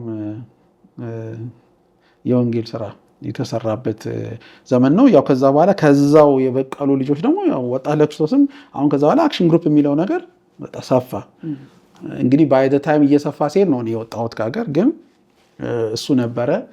የማዳን ታሪክ እና የመቅረዝን ታሪክን ባጭሩ ለመናገር ወደኋላ ስንመለስ ሄኖክ ይህንን ሁሉ ያያል ያው እና የተወሰነ ደረጃ ታናሽ ቢሆንም ያያል ይህንን። ከዛ አንድ ቀን ምን አለኝ፣ እኔ የምታውቀውን በሙሉ እንድታስተምረኝ እፈልጋለሁ አለኝ። ብዙም ሲሪየስ ነሱ አልገባኝም እና መጣ ቤት አንድ ቀን እና በቃ አስተምረኛል። አሁን ስንል 2 ወር ተኩል ገደማ ፈጀ። በቃ የማውቀውን እውቀት ሁሉ ሼር ሳደርግ ከዛ ከቤት እንትን ተገፍቶ ነው የሚወጣው የነበረው። በጣም ዴዲኬሽን መቼም እኔ በሄኖክ ያየሁት የሚገርም ዴዲኬሽን ነው በእውነት። ሄኖክ አባይ እግዚአብሔር ይባርክ እና በጣም ዴዲኬትድ ሆኖ ነው የሚሰራው። ይመጣል በቃ ሲቀጠቅጥ ይውላል። አዘማመር ይለኛል፣ ፓርት አወጣጥ ይለኛል፣ ምን ሁሉን ነገር በቃ ማቀው እንትን እላለሁ። ከዛ 2 ወር ተኩል ወይ እንደዚህ በቃ ኤቭሪዴይ መጥቶ እንትን ካለ በኋላ ጠፋ። ከጠፋ በኋላ አንድ ቀን ከ6 ወር ይሁን ከ7-8 ወር በኋላ እፈልግሃለሁ እና ፕሮግራም አለ አዳር ፕሮግራም እኛ ቤት መተህ እንድታገለግል እፈልግሃለሁ አለኝ። እባክህን ብሎ አለኝ እና ከዛ በኋላ እሺ ብዬ ያኔ አቶ አባይ ነበሩ፣ አሁን ወደ ጌታ ሄደዋል። በጣም የተባረኩ አባት ናቸውና ቤት ስገባ አቶ አባይና ሄኖክ እናት ቁጭ ብለዋል። ኳየር አሁን ማዳን ኳየር የሚባለው ያኔ ቁጭ ብለው ግማሾቹ እህቶቹ ናቸው፣ ግማሾቹም ሙሉ ወንጌል ቁጭ ብለዋል ተደርድረው ማለት ነው። እነሱን ሳይ አልገባኝም። በኋላ የሆነ አንድ ወንበር ካውች አስቀምጠው ሶፋ እዚህ ላይ ቁጭ በላል እና እኔ እንድታገለግል ነው የጠራው፣ ግን አንተ መጀመሪያ ሳታገለግል እኛ ነን የምናገለግልህ። ከዛ ፊቴ ኳየሩ ቆመ። ጋሽ አባይ አጠገብ ያሉ በዛ ዘመን እንደዚህ አይነት የተቀናበረ ነገር ስሰማ ነፍስ አልቀረልኝ። ይሄ ልጅ ተአምር ነው የፈጠረው። በዛች በ2 ወር እንትን ሄዶ ዴዲኬሽን እና እዝራ ነበሩ እና በቃ እንደዚህ ሲዘምሩ በቃ ምን ልሁን በጣም የምመኘው ለማየት ምናፍቀውን ነገር አየሁ። ይሄ እንግዲህ ከመውጣቴ ገና 2-3 ዓመት በፊት ወይ 4 ዓመት በፊት እና በጣም በኋላ ይሄን ስሰራ ነው ለካ የጠፋኸው አልኩት። አዎ ይሄ ነው። ይኸው እንግዲህ እንዴት አገኘኸው አለኝ። በቃ በጣም ባረኳቸው፣ ሌሊቱን አገለገልኳቸው። በቃ ይሄ ኳየር ያኔ ነው መነሻው። ልክ በዚህ ተነሱ። ሙሉ ወንጌል ጋሽ ደቤ ፓስተር ደበባው እሱ በጣም አያቸው፣ ወደዳቸው። መቼም በጣም ነው ያበረታታቸው፣ ያሳደጋቸው እና በዛ ዘመን እነሱ በቃ ወጡ። የእነሱም ነገር በዚሁ ቀጠለ። አልፎ አልፎ ሁሌ እሄዳለሁ፣ አያቸዋለሁ፣ እከታተላለሁ ከሱም ጋር እንደዛው እና በኋላ ግን የመቅረዝ ታሪክ እንዴት ነው? እነሱ በሙሉ 10 ቤት ናቸው፣ ህፃናት ናቸው እና አንድ ቀን አገልግለን ብለው ጠሩ። ሲሄድ ትንንሽ ናቸው እና ለእነሱ ትልቅ ደስታ ነው እኔ መሄድ። እኔ ግን አልገባኝም፣ እይታቸውም አልገባኝም። እኔ ዝም ብዬ እጄ አገለገልኳቸው። ለካ እንዲህ ሳገለግል እነሱ በጣም እንትን ይላሉ። እንደ ስፖንጅ ነው ሁሉና ምንም መንፈሳዊውንም ሳስተምር መዝሙሬንም ሁሉንም ነገር ነው የመጠጡት። ባይዘዌስ ከዛሬ ድረስ የመቅረዝ ኳየር እኔ እንኳን ማላቃቸው መዝሙሮችን እነሱ ናቸው። አሁን ዘምሩ ብትያቸው አንዳቸውን አግኝተሽ ይዘምሩልሽ። እኔ አላውቅም። አንዳንዱ እነ ኃይሌ በጣም የሚገርሙ ያው እነ ኩኩም እዚህ ያሉ እነ ንፍታሌም እና በቃ ያ ደግሞ እኔ ከወጣ በኋላ ነው እነሱ የተነሱት። ግን ያ ነበረ መሰረታችን ብለው ነው እና እግዚአብሔር ይባርካቸው። ምን አደረጉ? የመጀመሪያ ኮንሰርት ኢትዮጵያ ውስጥ አዘጋጁ አሉ። እኔ ወጥቼ ሲያዘጋጁ የመጀመሪያ አንዱ እንግዳቸው የኔ አባትና እናት ነበሩ። መስፍን እዚህ ላይ ዘር የዘራውና ብለው አይ ቲንክ ሂልተን ይሁን whatever ሲያዘጋጁ ጠሩን ብለው ነገሩኝ አባትና እናቴ። እና የመቅረዝ ደግሞ እንትን እኔ ከሱ በላይ አሁን ሄኖክ እውቀቱን ነው የወሰዱት። እነዚህ መዝሙሬን ሁሉ ነበር የሚዘምሩት በፊት እና በሰዓቱ ያው እግዚአብሔር እነዚህን 2 ቲሞች በጣም ተጠቅሞባቸዋል። አሁንም ማዳን ያው ቀጥሏል። በዚህ መልኩ ነው እንግዲህ እነዚህ አይነት ደግሞ ከነሱ ጋር ያሳለፈ። ስለ 2 ዝማሬዎች መጠየቅ ፈልጋለሁኝ። ሁሉንም ባነሳ ደስ ይለኛል፣ ግን ከጊዜ አንፃር ስለማይሆን የመጀመሪያው ማንሳት በምን አይነት ሁኔታ እንደተቀበልከው እንድትነግረን የምፈልገው አሜን የሚለው ዝማሬ ነው። እሱ ዝማሬ እኔ ማለት 3 ጥቀሽ ይባልም ማነሳው 2 ጥቀሽ ይባልም ማነሳው በህይወቴ እግዚአብሔር በጣም ከተጠቀማቸው ዝማሬዎች ከምለው መሀል አንዱ እሱ ነው አሜንን። እንደገናም ደግሞ ሽልማቴ ነህ የሚለውም ዝማሬ አለ። ሁለቱን በምን አይነት ሁኔታ እንደተቀበልካቸው ከዝማሬዎች መሀል አትሊስት እነሱ ብናነሳ እላለሁ። በመጀመሪያ ግን ትንሽ አሜንን ብትዘምርልንና እሷን ሰምተን ከዛ የዝማሬዎቹ እንዴት እንደተቀበልክ እናነሳለን። ከዛ ስለ ባለቤት ደግሞ ስለ ሊሊ ትነግረናል።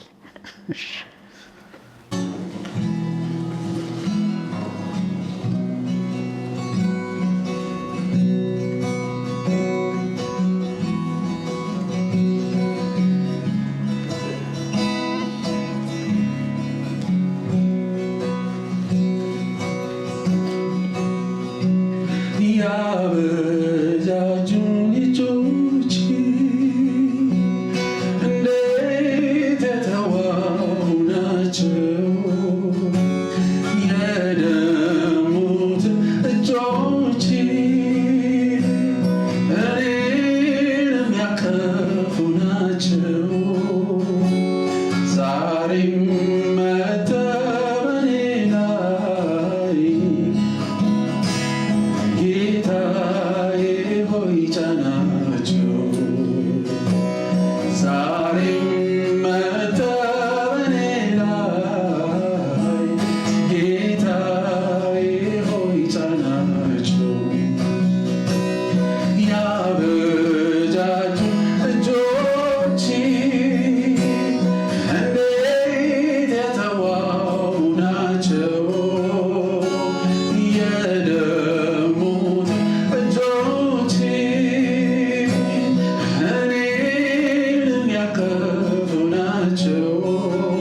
ይህ ዝማሬ እንዴት ነው ወደ አንተ የመጣው? እንዴት ነው የተጻፈው? አሜን የሚለውን ዝማሬ የሚለውን ደግሞ እስቲ እናንሳ። የማይጠገብ ነው ያንተ መገኘት፣ እንደ ወንዝ የሚፈስ አለበት በረከት የሚለው ራሱ ወንዝ ነው ለኔ። ራሱ ዝም ብዬ በዘምረው 6 ሰዓት ወንዝ ነው ለኔ። በነገራችን ላይ እነዚህ መዝሙሮች ራሴ አመልክባቸዋለሁ። የኔ ስለሆኑ ሳይሆን እንዲያውም የኔ አይመስለኝም። ሽልማቴን ራሱ ሲዲዮ የኔ አይመስለኝም። እንደሌላ ሰው መዝሙር ነው አብሬ ዘምረው።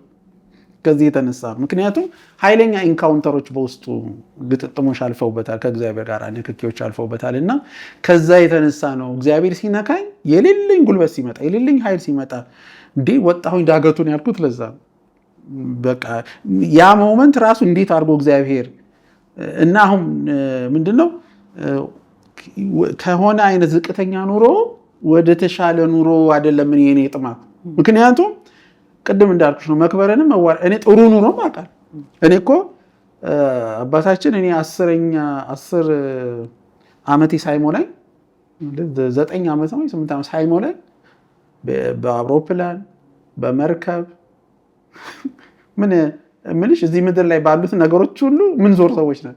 ኢትዮጵያን እያዞረ አባታችን የሚያሳየን ፈረንሳይ መርከብ ላይ ወጥተን እየተዝናናን 2 ቀን አድረን ምንወርድ አይነት ሰዎች ነን። ያንንም ዘመን አውቀዋለሁ። በሱ ልክ ደግሞ ተገላቢጦች ደግሞ ያረረበትንም ዘመን አውቀዋለሁ። እና አሁን ለኔ አያስደንቀኝ። አሁን እዚህ ጋር ምንም ነገር አምጥተሽ ትብትኝ ምንም ትርጉም የለውም ለኔ። ሲጀመር ህይወት በጣም አጭር ናት። ይችን ያለችውን እሱን አክበረንባትና ትውልድ አትርፈንባት ብናልፍ በጣም ትልቅ እድል ነው ብዬ ነው እኔ እማምነው። በኋላ ስለምትጠይቀኝ በጣም ውድ ባለቤቴ ደግሞ ለዚህ አንደኛ ተባባሪ ስለሆነች እኔ ይሄ ነገር ምንም አልቸገረኝም ማለት ነው በዚህ ህይወት ውስጥ በምንሄድበት ጊዜ። እና ከዛ ውስጥ የወጣ ኢንካውንተር ሆኖ ነው በቃ እግዚአብሔርን ጌታ ኢየሱስን አንተ ራስህ ታች ሚ የሚለው ነገር ውስጥ የመጣሁትና ያው ትንሽ ሴንሴሽናላይዝ ተደረገ እንደዚህ የሚባል ብዙ ነገር ስላለ በዚህ ዘመን ነው እንጂ ብዙ ሪል ኢንካውንተር ውስጡ አብሮት አለ። በቃ እውነተኛ የሆኑ ነገሮች አልፈዋል። ያው ማውራት አልፈልግም አላስፈላጊ ብዬ ስለማስብ። ሽልማቴ ነህስ እንዴት ነበር የተሰራው? አሁን ሽልማቴ እንግዲህ ይኸውልሽ አሁን ምናልባት ጓዳችንን መጥቶ ህይወታችንን ቤታችንን የሚያቅሰው እና ወንዴ በዚህ ምድር ላይ ጥሩ ኑሮ ልትኖር ይገባሃል ብሎ የሚያምን አይነት ሰው እኔም አምናለሁ። በነገራችን ላይ ምንም ችግር የለውም። ግን የሚያምን ሰው ይህንን የዘመርኩት በዛ ሰዓት ለዚህ ነው ብለው አቀልድ ነው የሚለኝ። ማለት በሌለኝ ጊዜ ጭራሽ እንዳይኖረኝ ነው የፈለኩት እንደዛ። ምክንያቱም እኔ ዝም ብዬ አየሁት። አሁን ሰው ሮጥ ቢጨርስ ህይወቱ ሩጫው ያው ከጌታ ዘንድ ጌታ የሚሰጠን አክሊል አለ አይደል?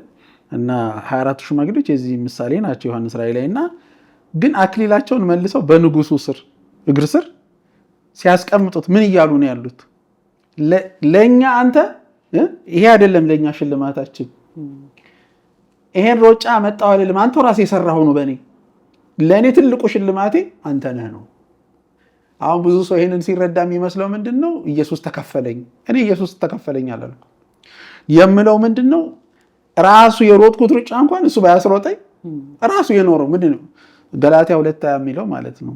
አሁን እኔ አልኖርም ክርስቶስ እና ራሱ ሮጦ የጨረሰውን ህይወት በህይወት የፈቅጄለት ሪዋርድ ሲያደርገኝ እነሱ እኮ ያሉት 4 ሽማግሌዎች ይሄ ሪዋርድ ምን ዋጋ አለው? እግሩ ስር አስቀምጠውት ለአንተ ክብር ይሁን እንጂ እኛ አንተ ነህ የኛ ትልቁ በረከታችን፣ ህይወታችን፣ ሪዋርዳችን፣ ጌጣችን፣ ውበታችን አንተ ነህ ነው እና በሱ መንፈስ ነው የተጻፈው። አሁን ለምሳሌ ፊልጵስዩስ 3 ስለነበረ የተጻፈበት መንፈስ እሱ ውስጥ በጣም ረጅም ዘመን ቆይቻለሁ እዛ ቃል ውስጥ እና ከዚህ እግዚአብሔርን ከመፈለግ ነገር አንጻር ያው እዛ ላይ በጣም ጥማቱን አይደለ ሐዋርያ ጳውሎስ እና ያንን እኔ በጣም እጋራዋለሁ ማለት የእሱን ያክል ለማለት ሳይሆን ያ ጥማት ግን እኔ ውስጥ ገባ እና እሱን ስል ዋው ሁሉን ነገር እንደ ጉድፍ ቆጠርኩ። ቢሆንልኝ በሞቱ ልመስለው እመኛ ክብሩ ጋራ ሳይሆን ውርደቱ ጋራ መጣ። አሁን ደግሞ በጀነራል ኮንሰንሰስ ሄደሽ ብታይ በጥቅሉ ሶሚኖ አከበረኝ የሚለው ላይ ነው የሚያተኩረው። እኔ ኃጢአት ነው መጥፎ ነው አይደለም። ግን ሐዋርያ ጳውሎስ ግን እዛ ጋር እሱን እያለ አይደለም ያለው። እሱ ያለው ምንድነው? እኔ እንዲያውም ሆኖልኝ በሞት በመስልህ ነው ያለው። እና ይሄንን ነገር ሳስብ ዋው አንድ ትልቅ ጸሎት ውስጥ ያስገባኝ ነው። ባይዘው ይሽል ማለት ነው ከመጻፈ ቤት አንድ ትልቅ ጸሎት ውስጥ ገብቻለሁ። ምንድነው? በራስህ ባርከኝ የሚል ጸሎት ያኔ ነው የጀመርኩት።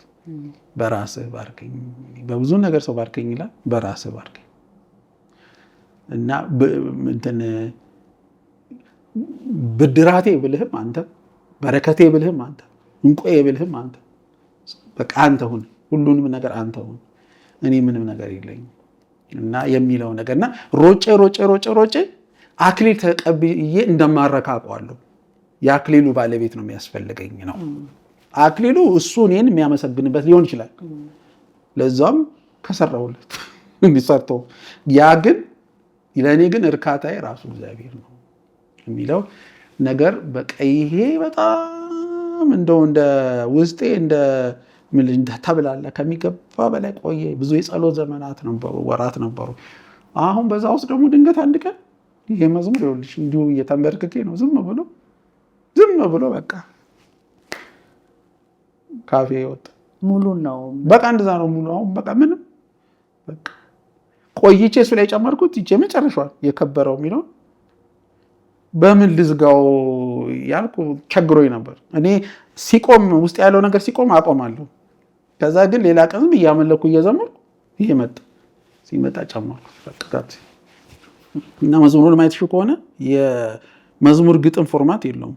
ናሬቲቭ አይነት ታሪክ ተናጋሪ ነው እንጂ የሆነ ቁጥር አዝማች አይደለም። እና እንዲያውም እንደሱ አይነት መዝሙር አሁን ሳስበው አንዳንዴ ያስፈልጋል። ለምን we need to tell a story አይነት የሚል ነው። ግን ያው ጌታ ሲሰጥ ነው እና እሱም በእንደዛ ነው ግን የተጻፈው።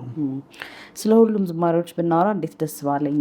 የጊዜ ጉዳይ ስለሆነ ነው እንጂ አሁን ደግሞ በጣም ስለቸኮልክበትና ስለጓጓለት የባለቤት ጉዳይ እንሂድ እስኪ። ስለ ቤተሰቦች ንገረኝ። 2 ልጆች አሉ። ባለቤትህን እስቲ ንገረኝ ስለ ቤተሰቦች ትንሽ። ልጆቻችን 3 ናቸው። 3 ሴቶች ናቸው። እኔና ሊሊ ወይም ያው እኔ ሊሊሻ ነው የምላት እና እንግዲህ በህይወቴ ውስጥ እኔ ሌላ ሰው ለአግባ ብዬ አልጠየቅኩም። ስለዚህ ከአንዳንድ ነው ይሆናል። ይህም ራሱ ትልቅ በረከት እግዚአብሔር ስላላስዳከረኝ በቸርነቱ ምናልባት እኔ ያልችልበት ይሆናል ረድቶኝ ነው የምለው እና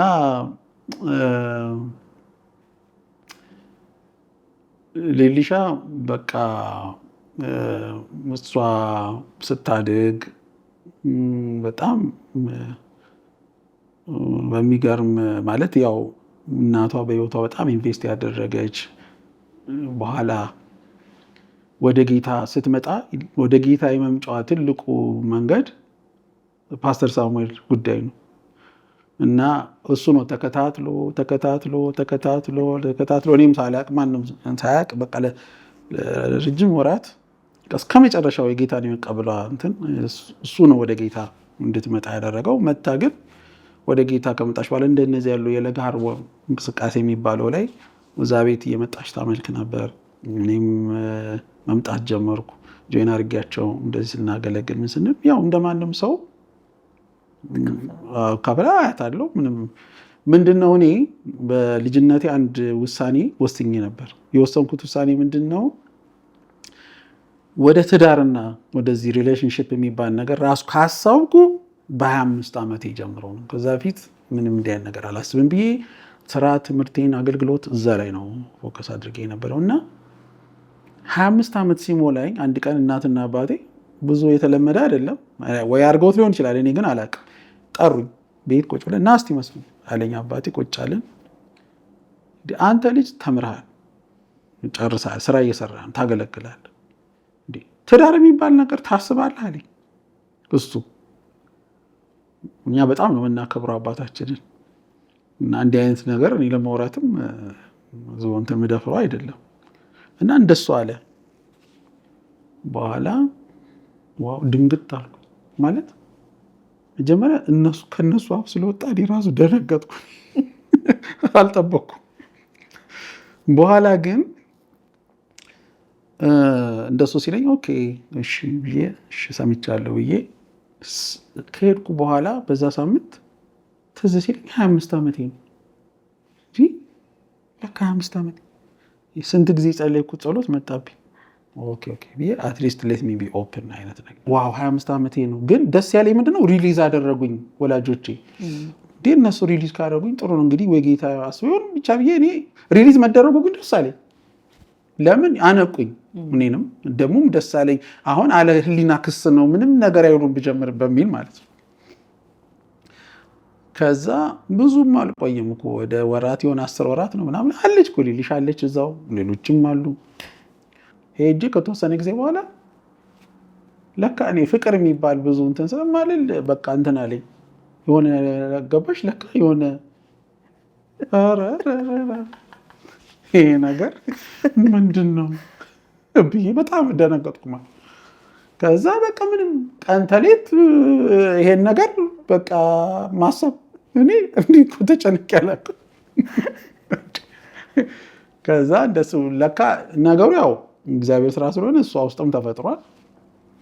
ኤኒዌይ መጨረሻ አለ ወራት አለፉ እንደዚህ ምናምን። አንድ ጊዜ እንደውም አስታውሳለሁ እኔ ፓስተር ሀብቴ፣ ቶሚ፣ ታደሰ ሸቴ፣ ሳሚ ጉዳይ፣ ፓስተር ሳሚ ጉዳይ፣ ፓስተር አብይ አዋዝ ምናምን ሆነን ቲንክ መሰለኝ ፓስተር አብይ ኑሮ ያምራል ሄድን አገልግለን 15 ቀን ምናምን ቆይተን ስንመጣ ኧረ በለው መቼ ነው የምንመለሰው? የሚገርም እኮ ሪቫይቫል ውስጥ ስንትና ስንት አምራት የተካሄደ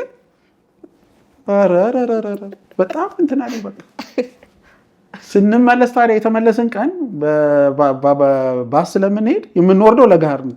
ቤቱ ደግሞ ለጋሃር ነው የተገናኘ ነው እና ለጋሃር ጸሎት ቤት አለ። እዛ ስንገባ ገብተን እንሂድ ተብሎ ስገባ ቁጭ ብላለች። በቃ ብቻ በዚህ ጀመረ። ያው ሰፊ ታሪክ ነው። ከዛ በኋላ ሄጄ ስጠይቃት ያው ሌላ ሰው ቢሆን ሊገፋኝ ይችላል። ምክንያቱም እኔ ወድጄሻለሁ፣ እሷም አሁን ጥሩ ስሜት አለኝ ምንም ወዳል እና የጠየኳት ጥያቄ ግን የመስቀለኛ ጥያቄ ነው እንጂ ፍቅር ጥያቄ አይደለም።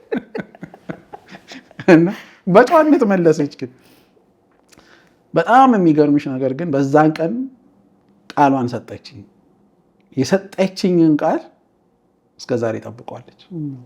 የሚገርምሽ ነገር እኔ የጠየኳት ጥያቄ ነበር እና መለሰችልኝ። አንቺስ የምትጠይቂኝ ነገር አለሽ ወይ አልኳት። ስላት እኔ አንድ ነገር ነው የምፈልገው አለች። በጣም ይገርም። እኔ ጌታ እንዴት ማስተዋል እንደሰጣት እሷም ትላለች።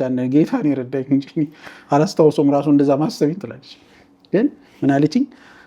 እኔ ከአንተ የምፈልገው አንድ ነገር ነው። ብትፈልግ ሜዳ ሳር ሜዳ ላይ ነው ቤታችን እንደርዛ ውጭ ብትለኝ አይ ዶንት ኬር። የምፈልገው ግን አንድ ነገር ነው አለች። በዘመን ሁሉ እንድትወደኝ ነው። ከባድ ኮሚትመንት ነው እና እሱን ተቀብዬ ነው የገባሁት እና እሷ ያለችውን ቃል ግን በሙሉ ፈጸመችው።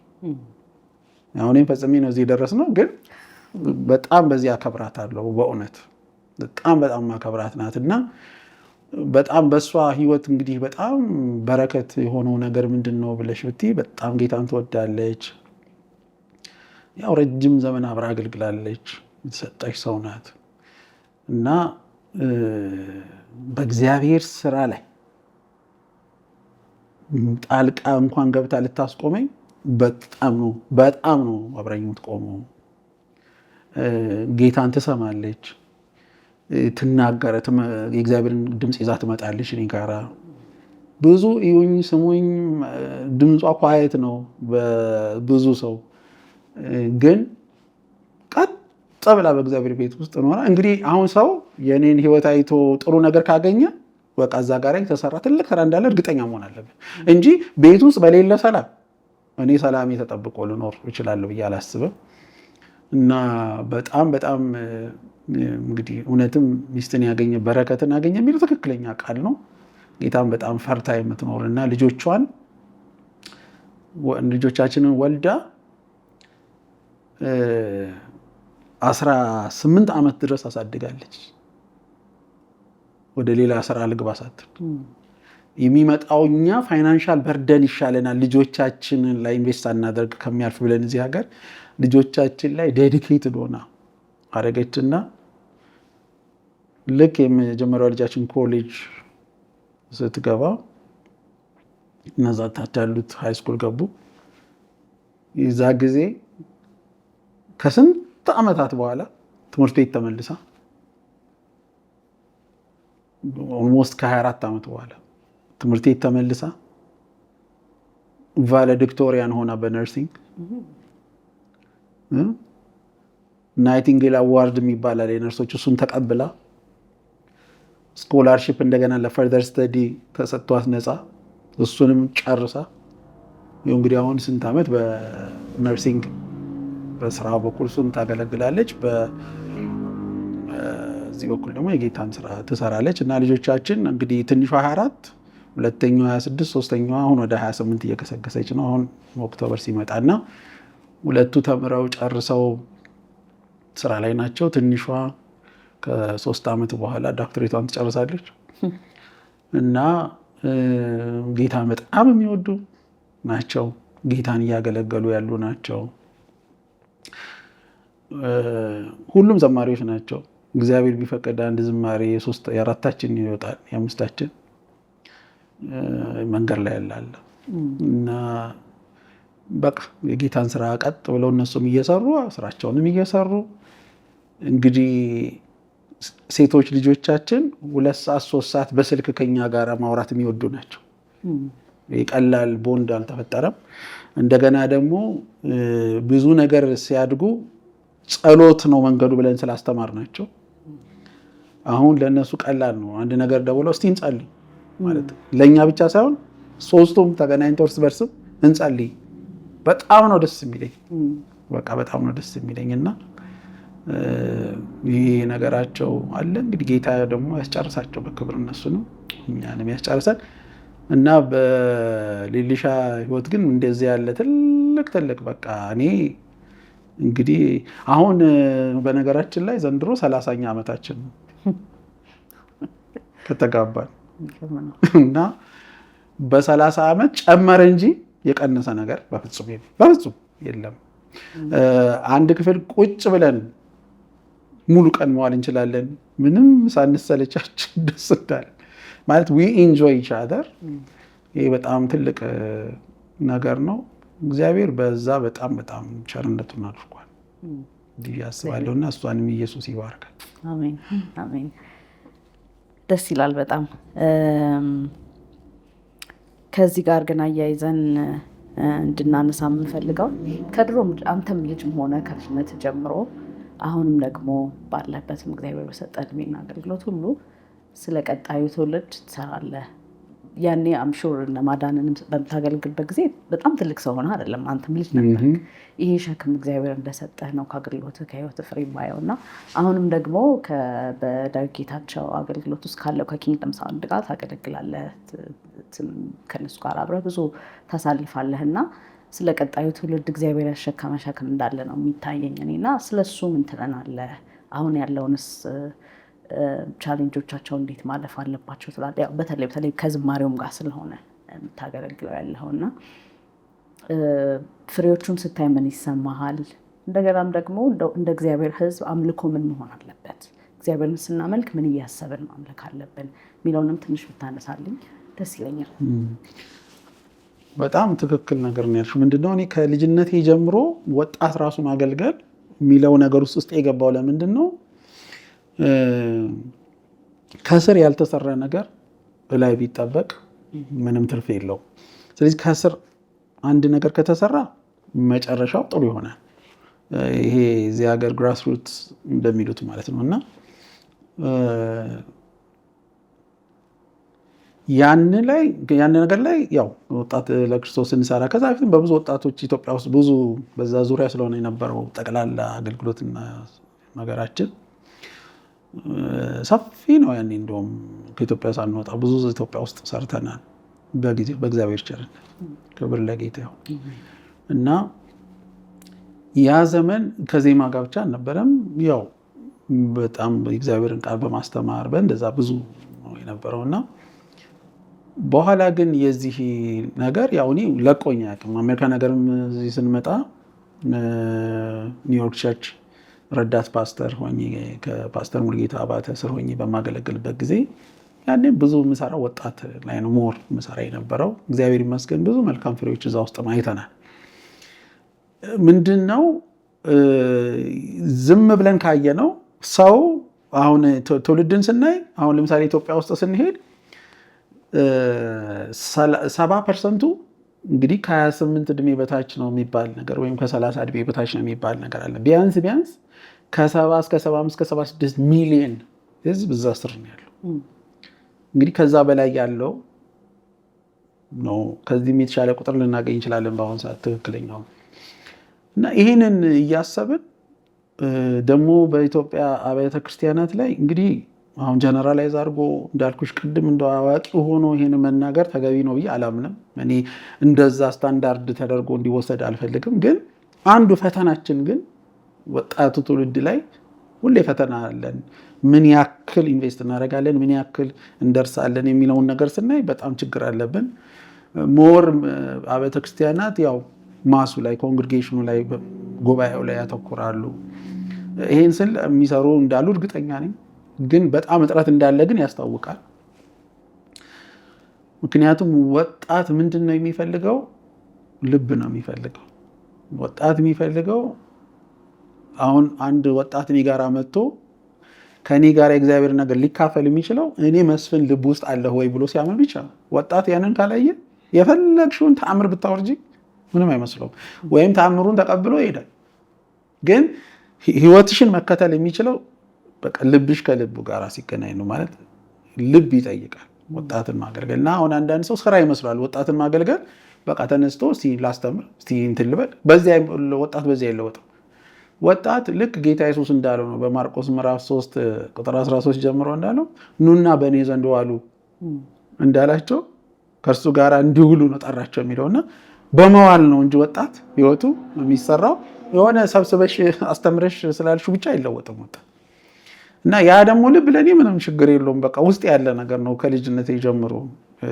እንዲያውም ከምሰብከውና ከማዘምረውም በላይ ሞር አብሬው የሆነው ነገር ብዙ ነው። ስለዚህ ያ ነገር ኦልሬዲ ውስጤ በጣም ስላለ በዛው ዙሪያ ላይ ብዙ ዘመን ስለቆየው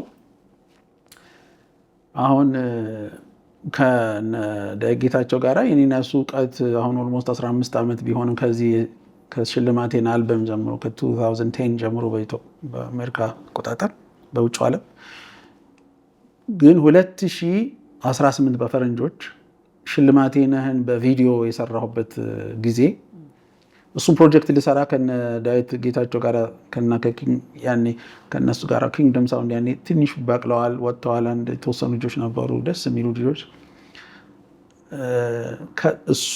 እሱን ፕሮጀክት ልንሰራ ስንሄድ አንድ ቀን ቅዳሜ ጠዋት በሳምንት አንድ ቀን የሚሰጧት ክላስ አለች። ይሄ ስኪል ኤንድ ላይፍ የሚሉት ድምፅ እንደዚህ እና እሱ ፕሮግራም ላይ እባክህ አንድ ቅዳሜ ጠዋትና እንደ 50 ምናምን የሚሆኑ ወጣቶች አሉ ወይ 60 እና እስቲ ጎብኘን ብሎ ሄጄ ልክ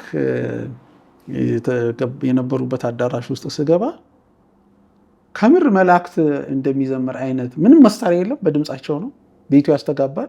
ሶ ቢዩቲፉል ደስ ይላል ሲዘምሩ እና የሆነ ደግሞ ተመስጧለሁ፣ የሆነ ደስ የሚል ድባብ አለው እና ደቀስ ስገባ በጣም የሆነ ይነካሻል እና እንደሱ ገብቼ በኋላ በቃ ፓስተር መስፍን ነው ምናምን ብሎ ዳዊት አስተዋውቋቸው በቃ እንትን በል ተናገር እና ስናገር የዛን ቀን ለማስተማር እንትን አለ ጀስት የልቤን ነው ፖር አውት ያደረኩት ብቻ ኤኒዌይ ያ ነገር ሆኖ ጨርሰን እነሱም ደስ ብሏቸው ዳዊትም እግዚአብሔር ይባርክ ብሎ ደስ ብሎት ከወጣን በኋላ ከኢትዮጵያ ሳልወጣ ያንን ትሪፔን 1 ወር ነው የቆየሁት።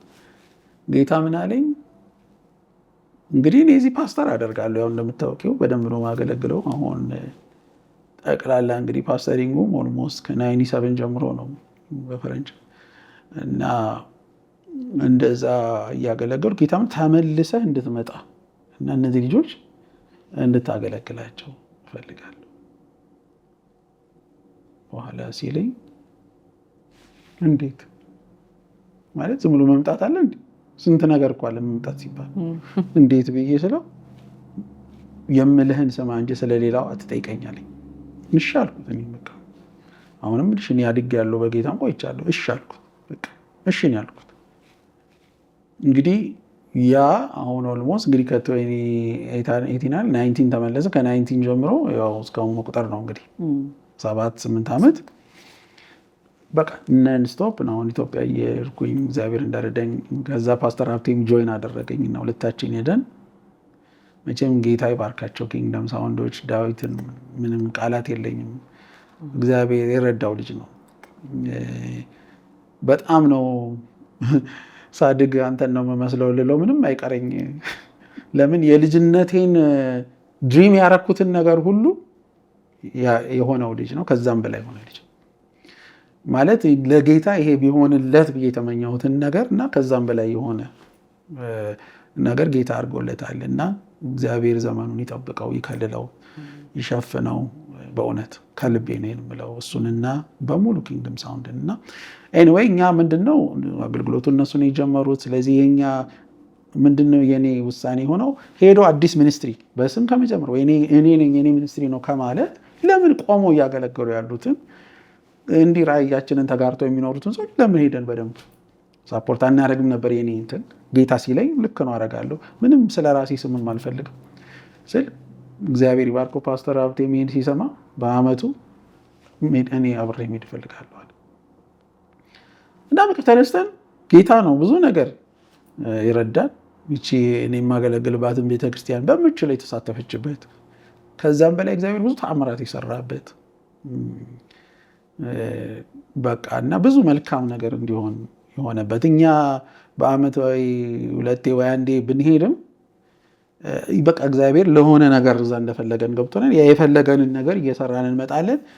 እንግዲህ እንዲህ ልበለው አኮርዲንግ ቱ ኪንግደም ሳውንድ በጣም እየተጠቀምን ነው የሚሉት ነው እኔ ከማወራው እና ግን እኛ ራሱ ስንሄድ ግን ይህንን ትውልድ በማየት በጣም ነው ጌታን የምናመሰግነው።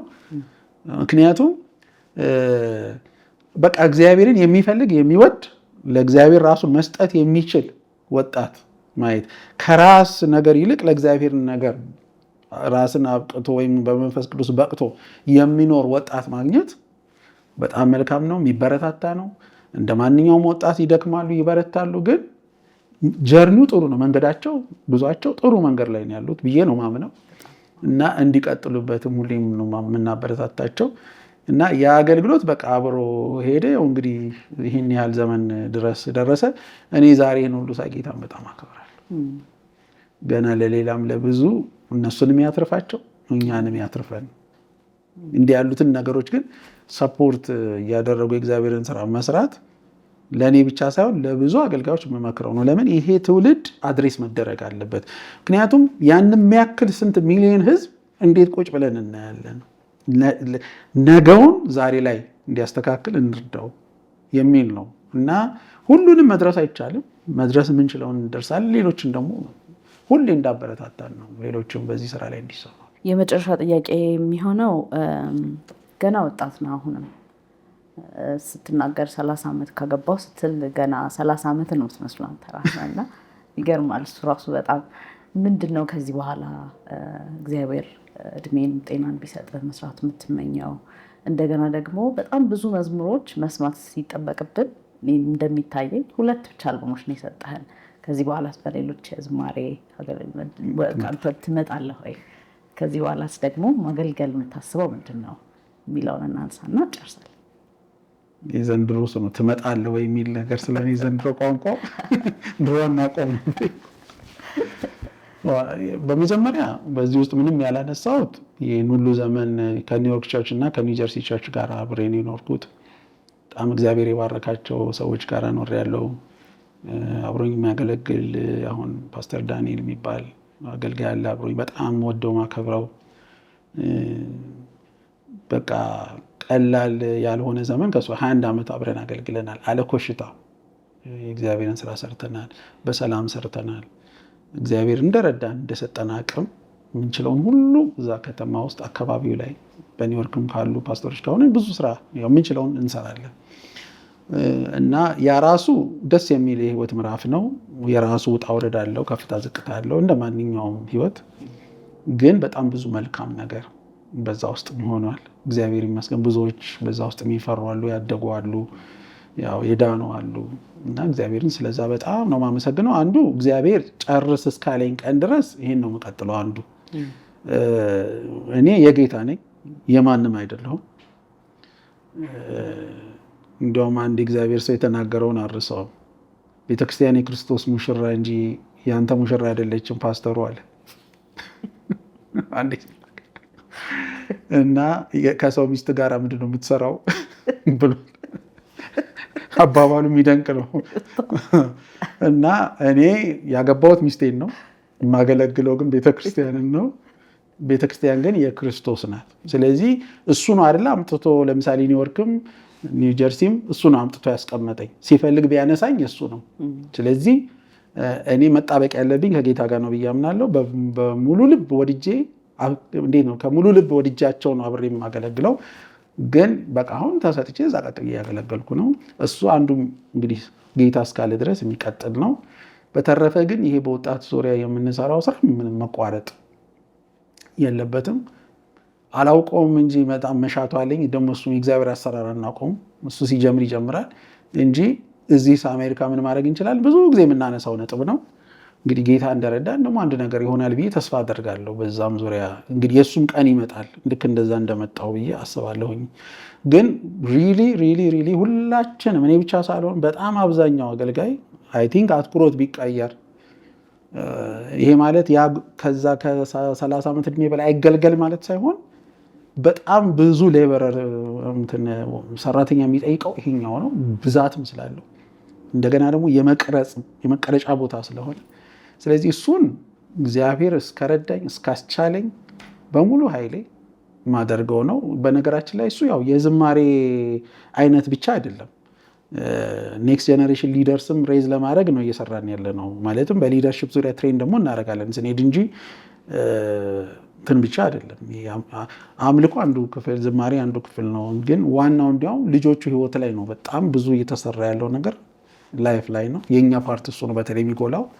እሱን በጣም ማሳደግ ማስኬድ ነው። ይሄን ነገር በደንብ አስቀጥሎ መስራት የሚለውን ነገር እግዚአብሔር እንደረዳኝ ክብር እንግዲህ ለሱ እየሰጠው በሱ ቸርነት ይሄንን ማስቀጠል እንዳለብኝ ምንም ጥያቄ የለውም። ግን ያንን ደግሞ እንዳልኩሽ ወደዚህ ወደ ውጭ ዓለም ደግሞ በምን መልኩ እናምጣ የሚለው ኢትስ ወርክ ኢን ፕሮግረስ። ብዙ ነገሮች ከብዙዎች ጋር እየተነጋገርን ያለንበት፣ ብዙ ጸሎት ይጠይቃል፣ ብዙ ምክር ያስፈልገዋል። እንደገና ብዙ ደግሞ ጥበብም ይጠይቃል። አሁን ያለው ነገር ያለንበት ነገር ብዙ ፈታኝ ስለሆነ ነገ ምን እንደሚሆን እንኳን አናውቅም። ግን እግዚአብሔር እዚህም የሆነ ደግሞ አንድ ኃይለኛ ነገር ይሰራል ብዬ አምናለሁ። እኔ እንኳን ባልሆን ይሰራል ብዬ አምናለሁ። ግን እንትን ነኝ አብሬ የምቆም የምረዳ ሰው ነኝ ብዬ ነው የማስበው። እና እነዚህን ነገሮች በጣም ማስቀጠል እፈልጋለሁ። በዝማሬ ደረጃው እኔ እንኳን ሁሉንም መዝሙር ዘምሬ ባልጨርሰው ደግሞ እንደዚሁ እያልኩ ቀጣይ ዝማሬዎች እየሰራን የምንሄድ ነው የሚሆነው። ያው በዚህ ዘመን እንግዲህ ዝማሬ ማውጣት የሚባለው ነገር ራሱ የራሱ የሆነ ብዙ ፈተናም አለው በረከትም አለው። እንግዲህ እነሱን ሁሉ ታግሰን የምንችለውን ነገር እያደረግን ያው ኦፍኮርስ እኔ በህይወት እስካለሁ ዘምራለሁ። እሱ ነው ዋናው። በህይወት እስካለሁ ዘምራለሁ። በህይወት እስካለሁ መቅዳት እስከቻልኩ ድረስ መቀዳውን ነገር ሁሉ ቀዳለሁ ብዬ ነው ማምነው። በዚህ ውስጥ ግን የሌሎችን እድገት በጣም እመኛለሁ። ዳትስ ዋይ አንዳንድ ጊዜ ፋታ የምሰጠው እኔ እስቲ የኔ ይቅር እስቲ እነዚህ ልጆች ይደጉ ነገ ከኔ በላይ የሚሄዱ ናቸው ረጅም ዘመን ብዬ ስለማመን ብዙ ጊዜ ያንን ነገር ለማስቀደም እንትን እላለሁ እንጂ ዝም ብዬ በራሴ ላይ ማተኮር ሰው በሆን 16 አልበም ሊወጣ ይችላል። ያው እንትን ነው ሪሶርስ ስለሆነ ሪሶርሱን ወደዛ ማድረግ ይቻላል እና እንደዛ ማድረግ ይቻላል። ግን የበለጠ ነገር ላይ ነው ያለሁት ብዬ ስለማስብ ነው አንዳንዴ ምንም አልጨናነቀው በዛ። በእውነት እኔ ዛሬ ከአንተ ጋር ያደረግኩትን ጨዋታ እግዚአብሔር ይሄን እድል ስለሰጠኝ በጣም በጣም በጣም ነው እግዚአብሔርን የማመሰግነው። ደግሞ እንደ ትልቅም አክብሮት አለኝ ለአንተ ለአገልግሎት። ምናልባት አንተ አንድ ቦታ ዝግ ብለህ የምትኖር ሰው ስለሆንክ ብዙ ላታውቀው ትችላለህ። ግን በብዙዎቻችን ህይወትና አገልግሎት ውስጥ እግዚአብሔር ረድቶ ገብተሃል፣ ባርከኸናል። የህይወታችን መስመር እስኪለወጥ ድረስ በእነዚህ ዝማሬዎች ወደ ቤታችን ደርሰናል ላለሁኝ። ከዛ በረከትም ውስጥ እኔም ስላለሁበት እግዚአብሔር ይባርክ። ስላደረግከው አገልግሎት ስለሄድከው መንገድ ሁሉ ማለት ፈልጋለሁኝ። የኔንም ደግሞ ብዙ ባኬን ፎርት ቢኖረውም ግን መጨረሻ አሸንፌ እንግዳ የሆነ ደግሞ ህይወትን መንገድን ደግሞ ልታካፍልን ስለፈቀድክ በጣም አድርጌ አመሰግንሃለሁኝ። ምናልባት የምትጨምረው ካለ ወይ ልታመሰግነው የምትፈልግ ካለ እድል ልስጥ። በእኔ በኩል ያለውን እንግዲህ ከጊዜ አንጻር በዚህ እንጨርሳለን ማለት ነው። እሺ፣ እኔ በቃ አንድ ነገር የምለው በምን አይነት ጉትጎታና ያላሰለሰ ጥረት መቼም አንድ ነገር ብል ጥሩ ነው። በዚህ ዘመን ድምፅ ያው የበዛበት ዘመን፣ ሁሉ ነገር ሚዲያ ላይ የሚወጣበት ዘመን፣ አንዳንድ ጊዜ ይጠቅማል ብለን እንደምናስበው ያክል ብዙም እየጎዳ የሰው ህይወት የተበላሸ የብዙዎች ህይወት የቀዘቀዘ የሄደበት ያው ብዙ ኔጌቲቭም አፍራሽም ነገር አለው፣ አሉታዊም አዎንታዊም አለውና ምንም ማለት ባልችል እኔ ዛሬ የተናገርኩትን ነገር ለምሳሌ ሰው ስለሆንኩ በደንብ ስህተት ሊገኝበት ይችላል። እኔ ለሰው ሊረዳ የምችለው ነገር ስህተት ሊገኝበት ይችላል። ይሄን ያላየሁትን ነገር በኩል ያላየኋቸው እንኳን አንግሎች ሊኖሩ ይችላሉ። ይሄንን ሰው ነው ብሎ ቆጥሮ ምን ይጠቅማል ግን ከዚህ ከሰማሁት ነገር ብሎ የመስማትን በቃ ባህል ሰው እንዲያሳድግ ብቻ ነው ምክር መስጠት የምችለው። ምክንያቱም እኔ ቁጭ ብዬ ልክ ኳስ ሜዳ ላይ ተጫዋቾች ሲጫወቱ ለምን አላገባውም ብሎ ይበሳጫል። ግን ያኛው ነው የሚሮጠው፣ ይሄኛው አይደለም። ያው እንዲህ አይነት ነገሮች ነው እና ከሱ ይልቅ እኔ በጣም በታላቅ ትህትና አንዱም በቃ ሚዲያ ላይ ወጥተን እንዳናገለግልም አንዱ በጣም ደስ የማይለው ጎን ይሄ ነው። ምክንያቱም ዛሬ ብዙ ነገር ቀሏል። የእግዚአብሔር ነገር ሲቀል ማየት ይከብዳል። የእግዚአብሔር ነገር ላይ ቀጥታ እንደፈለገ አንድ ሰው ሲናገር እኔም እንደፈለገ ይበለኝ፣ እኔ ሰው ነኝ፣ የእሱ ቢጤ ነኝ፣ የሚናገረው ሰውዬ ቢጤ ነኝ፣ ድካም አለኝ። እኔ መቼም ራሴን አጽድቄ አላውቅም፣ መሆንም የለበትም እንደዛ። ግን የጌታን ስም በዛ ውስጥ አብሮ ሲሰደብ በቃ ይሄ ከሚሆን እኔ ዝም ብል ፎሬቨር ለዘላለም ዝም ብል ይቀላል ነው የኔ። ምክንያቱም ያው እናያለን፣ ሚዲያን ይሰማል፣ ይደመጣል።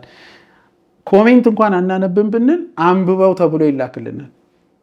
ይህንንም የሚልክ አለ ተሰልጥኖ እና ከባድ ነው። በቃ ማለት ምን አለ የሚጠቅመውን ነገር ብቻ ወስደን ሌላውን ለሌላ ብናደርግ የሚል ደግሞ ማረምም ይቻላል፣ መውቀስም ይቻላል። ግን እሱንም እንኳን በጸጋ መውቀስ ብንችል ይሄ እንግዲህ የምለው አትሊስት በእግዚአብሔር ቤት ያለን ሰዎች ለማለት ነው። እና በዚህ መልኩ ብንንቀሳቀስ ለእኔ ብቻ ሳይሆን ለማንም በረከትና ህይወት ይሆናል ብዬ ተስፋ አደርጋለሁ። እኛም ደግሞ ስንናገር እግዚአብሔርን በመፍራት መናገር አለብን፣ በጥንቃቄ መናገር አለብን። ይህን ጥንቃቄ ስል የሆነ ላለመሳሳት ሳይሆን እግዚአብሔርን ፈርተ ነውና አክብረ ነው እኛም መናገር አለብን። የማይጠቅም ነገር ደግሞ መናገር የለብን፣ የሚጠቅም ነገር መናገር አለብን። በተረፈ ግን ማን ነው መስፍን ማሞ ቢባል እግዚአብሔር ያጸደቀው ያዳነው በክርስቶስ በመስቀሉ ስራ ያተረፈው እንጂ የራሱ ጽድቅ መቼም ያልነበረው ዛሬም የሌለው መቼም የማይኖረው በእግዚአብሔር ምሕረት የታሰበ አንድ ሰው ነው። አንድ እግዚአብሔር ልጅ ነኝ ሆነው እና ይሄንን ስል እንዲታዘንልኛል እውነቱ ይሄ ስለሆነ ነው።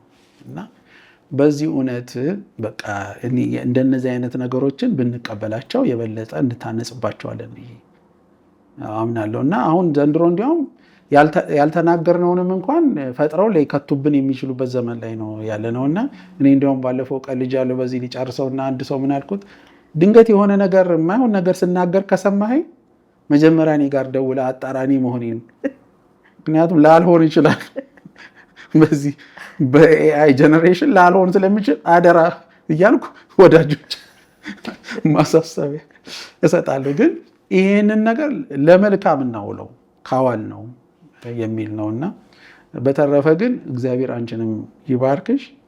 ይሄ ነገር ከበረከት ውጭ ሌላ ነገር ይዞ ቢመጣ ከአንቺ ራስ እንደማልወርድ ጌታ ኢየሱስ አብዝቶ ይባርክሽ።